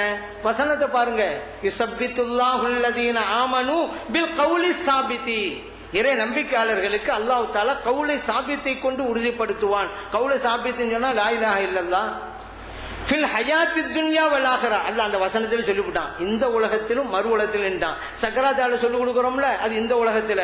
வஃபில் ஆகிரான்னு சொன்னா அடக்க செஞ்சு போற கபர்ல சொல்லி கொடுக்குறோம்ல, அது வந்துருச்சுங்க குர்ஆன்ல. ரெண்டு இடத்திலும் சொல்லி கொடுக்கணும் லா இலாஹ இல்லல்லாஹ்வ. ஆனா என்ன? ஆமனூன்னு போட்டிருக்கிறான். அதாங்க பாயிண்ட். மூமின்களுக்கு தான் இது கிடைக்கும். நபிகள் நாயகம் ஸல்லல்லாஹு அலைஹி வஸல்லம் பார்த்து அல்லாஹ் கூட சொன்னான்ல, வதக்கிர், நீங்கள் நினைவூட்டுங்கள், சொல்லிக் கொடுங்கள். ஃபஇன்ன ذிக்ரா தன்ஃபஉல் முஃமினீன், நீங்க சொல்லிக் கொடுத்தா அது மூமின்களுக்கு தான் பலன் அளிக்கும். மூமின் அடக்கம் செஞ்சோம், சொல்லிக் கொடுக்குறோம், பலன் அளிக்குது. ஒரு ஆள் சொல்றாரு, பலனாலும் அளிக்காது, அதுவும் எங்களுக்கு தெரியாது. மூமின்களுக்கு பலன் அளிக்கும், நல்லா சொல்லிவிட்டான், நான் சொல்லிக் கொடுறோம். இல்ல எங்களுக்கெல்லாம் பலன் அளிக்கான்னு சொன்னா அது உங்களுடைய விருப்பம், நீங்க தான் முடிவு பண்ணிக்கிறீங்க. நாங்க சொல்றோம் மூமின்களுக்கு அது பலன் அளிக்கும். காரணம் அல்லாஹ் குர்ஆன்ல சொல்லிட்டேனாலதான். அடுத்து இப்போ பாருங்க, அவங்க நம்ம சொல்லிக் கொடுத்தா காலையில கேட்குமா? கேட்கும். இதே நபிகள் நாயகம் ஸல்லல்லாஹு அலைஹி வஸல்லம் அவங்களே சொல்லிட்டாங்கல்ல, இன்னஹு லயஸ்மஉ கர்அனி ஆலிஹிம், நிச்சயமாக உறுதியாக திண்ணமாக மையத்து கேட்கிறது. எதை? அவ அடக்கம் செஞ்சு திரும்பி போகும்போது நடப்பதால் எழுகின்ற செருப்பு சப்தத்தை கேட்கிறது. புகாரிலே பதிவு செய்யப்பட்ட ஹதீஸ். இதை நம்மனால கூட கேட்க முடியாதுங்க. ஒரு ஆள் உயிரா இருக்கிறாரு, கபருக்குள்ள வச்சாச்சு, மூச்சு விடுறதுக்கெல்லாம் ஏற்பாடு பண்ணியாச்சு உள்ளுக்கு. அப்படி இல்லைன்னா அவர் ரூபு போயிருமே, எல்லாம் மூச்சு விட்டு அவர் இருக்கலாங்கிற ஏற்பாடு பண்ணி உள்ளுக்கு வச்சாச்சு, மேல மூடியாச்சு. ஒரு ஆள் நடந்து போறான்னு வைங்க, அவருடைய செருப்பு சத்தம் அவருக்கு கேட்குமா? கேட்காது. ஏன்? அதாவது ஒரு கதவை சாத்திட்டாலும் அங்க பேசணும், நம்ம கேட்காத, மெதுவா பேசலாம், சத்தம் போட்டா கேட்காதுல்ல நமக்கு இப்படி. ஆனால் மையத்து கேட்கிறது என்றால் நம்மை விட அதிகம் கேட்கிற வலிமையை, ஆற்றலை அவர் பெற்று விடுகிறார். அதனாலதான் கேட்குது. அதனாலதான் ஸல்லல்லாஹு இந்த உதாரணத்தை தர்றாங்க, கேட்கிறது அப்படின்னு சொல்லி. நான் கூட யோசிச்சேன், ஏன் ஸல்லல்லாஹு அலைஹி வஸல்லம் இப்படி உறுதியான வார்த்தைகளையும் போடணும்? இன்னஹு இன்னங்கிற வார்த்தை இருக்குது, ல யஸ்மஉ லாம்ங்கிற வார்த்தை இருக்குது, ஜும்லா இஸ்மியா. அப்ப என்ன உறுதியாக திண்ணமாக நிச்சயமாக ஏங்க இவ்வளவு சொல்லணும்? சொல்றது சஹாபா பெருமக்களுக்கு. நபியே நாம் ஸல்லல்லாஹு என்ன சொன்னாலும் உடனே கேட்பாங்க. கடைக்கண் பார்வை போதும், நாவிலே கூட சொல்ல தேவையில்லை, கடைக்கண் பார்வை போதும் புரிந்து கொண்டு நடப்பார்கள். அப்படிப்பட்ட சஹாபா பெருமக்கள் இப்படியெல்லாம் சொல்லணுமா? உறுதியாக திண்ணமாக ஏன் சொல்லணும் அப்படின்டா இப்பதான் உண்மையை புரியுது நமக்கு.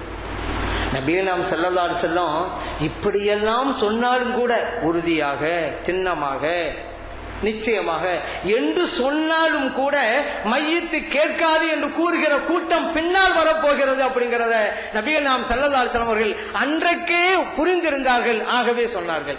இந்த வார்த்தைகள் சஹாபா பெருமக்களுக்கு தேவையே கிடையாது, இது வஹாபிகளுக்கு சொல்லப்பட்டது. இப்படி நான் சொல்வேன் ஆனாலும் மறுக்கிற கூட்டம் வரும் என்று புரிஞ்சுக்கிட்டாங்கல்ல. இப்படி சொல்லியும் கூட கேட்காதுங்கிறாங்கல்ல. அப்ப அவங்க கேட்கிறாங்க, மார்க்கம் சொல்லி தருகிறது, அதனால்தான் நம்ம தல்கையும் சொல்லி கொடுக்கிறோம். இது அவர்களுடைய நன்மைக்குத்தான். இதையும் அவர்கள் இல்லை அப்படின்னு சொன்னாங்க. விவகாரம் பண்ணுவது வேற வேற விஷயத்துல விவகாரம் பண்ணலாங்க, இந்த விஷயத்துல பண்ணக்கூடாது. எப்பவுமே நல்ல விஷயங்களில் பண்ணவே கூடாது. இது எவ்வளவு நல்லது. இப்ப நபியே நாம் ஸல்லல்லாஹு அலைஹி வஸல்லம் அவர்கள் தெளிவாகவே சொன்னார்கள். இப்ப இதுவெல்லாம் பொதுவாக லா இலாஹ இல்லல்லாஹ். இப்ப நம்ம எப்படி ஒரு ஆள் அடக்கம் செஞ்ச உடனே தலைப்பக்கம் போய் என்ன சொல்றோம்? 2 மலக்கு வருவாங்க, உங்கள்கிட்ட மண் ரப்புக்க, உங்க ரப்பி யாருன்னு கேட்பாங்க. நீங்க சொல்லுங்க ரப்பி அல்லாஹ், என் ரப்ப அல்லாதாண்டு. உங்க நபி யாருன்னு கேட்பாங்க. நீங்க சொல்லுங்க நபி முஹம்மது ஸல்லல்லாஹு அலைஹி வஸல்லம். அப்படிதான் சொல்லிக் கொடுக்கிறோம். இப்படி சொல்வதற்கு ஆதாரம் இருக்கிறதா? இருக்கிறதுங்க. தபரானிலே பதிவு செய்யப்பட்ட ஹதீஸ். நபியே நாம் ஸல்லல்லாஹு அலைஹி சொல்றாங்க, நீங்க அடக்கம் செஞ்ச பிறகு அவருடைய தலைமாட்டு பக்கம் வந்து கபர்ல உட்கார்ந்து இதை சொல்லிக் கொடுங்கிறாங்க. அப்ப சொல்லிக் கொடுக்கும் போது அவருடைய தாயார் பேரை சொல்லி கூப்பிடணுமா? இன்னாருடைய மகன் இன்னாரே அப்படின்னு சொல்லும்போது தாயார, இப்போ தாயார் பேரு ஃபாத்திமா, இறந்து போனவர் அப்துல் காதர் வச்சுக்கிறேங்க. ஃபாத்திமாவுடைய மகன் அப்துல் காதிரே. 2 மலக்கு வருவாங்க, கேட்பாங்க, இப்படி போய் சொல்லுங்க அப்படின்னு நபி நாம் ஸல்லல்லாஹு சொல்றாங்க. தாய் பேரை அழைப்பதுங்கிறது தல்கின்னு சொல்லி கொடுத்தாங்க நபி ஸல்லல்லாஹு அலைஹி வஸல்லம் அவர்கள். சரிங்க, அங்க மறுமையில நம்மளையும் கூப்பிடப்படும்ல, அப்ப உம்மா பேரு சொல்லப்படுமா வாப்பா பேர் சொல்லப்படுமாண்டா? வாப்பா பேரு தான் சொல்லப்படும். புகார்ல பதிவு செய்யப்பட்டிருக்கு. நம்மளுடைய வாப்பா பேரை சொல்லி இன்னொரு மகன்ல அங்க. ஆனா அங்க தல்கின்னு சொல்லும் பொழுது உம்மா பேரை சொல்லி தான் அவரை கூப்பிட்டு சொல்லி கொடுக்கணும். இது சொன்ன பிறகு நபி ஸல்லல்லாஹு அலைஹி வஸல்லம் சஹாபா பெருமக்கள் கேட்டாங்க, யார சொல்லலாம், ஒரு நாள் மௌத்தா போயிட்டாரு, உம்மா பேரு எங்களுக்கு தெரியல, இப்ப நாங்க என்ன செய்யறது அப்படி கேட்டாங்க.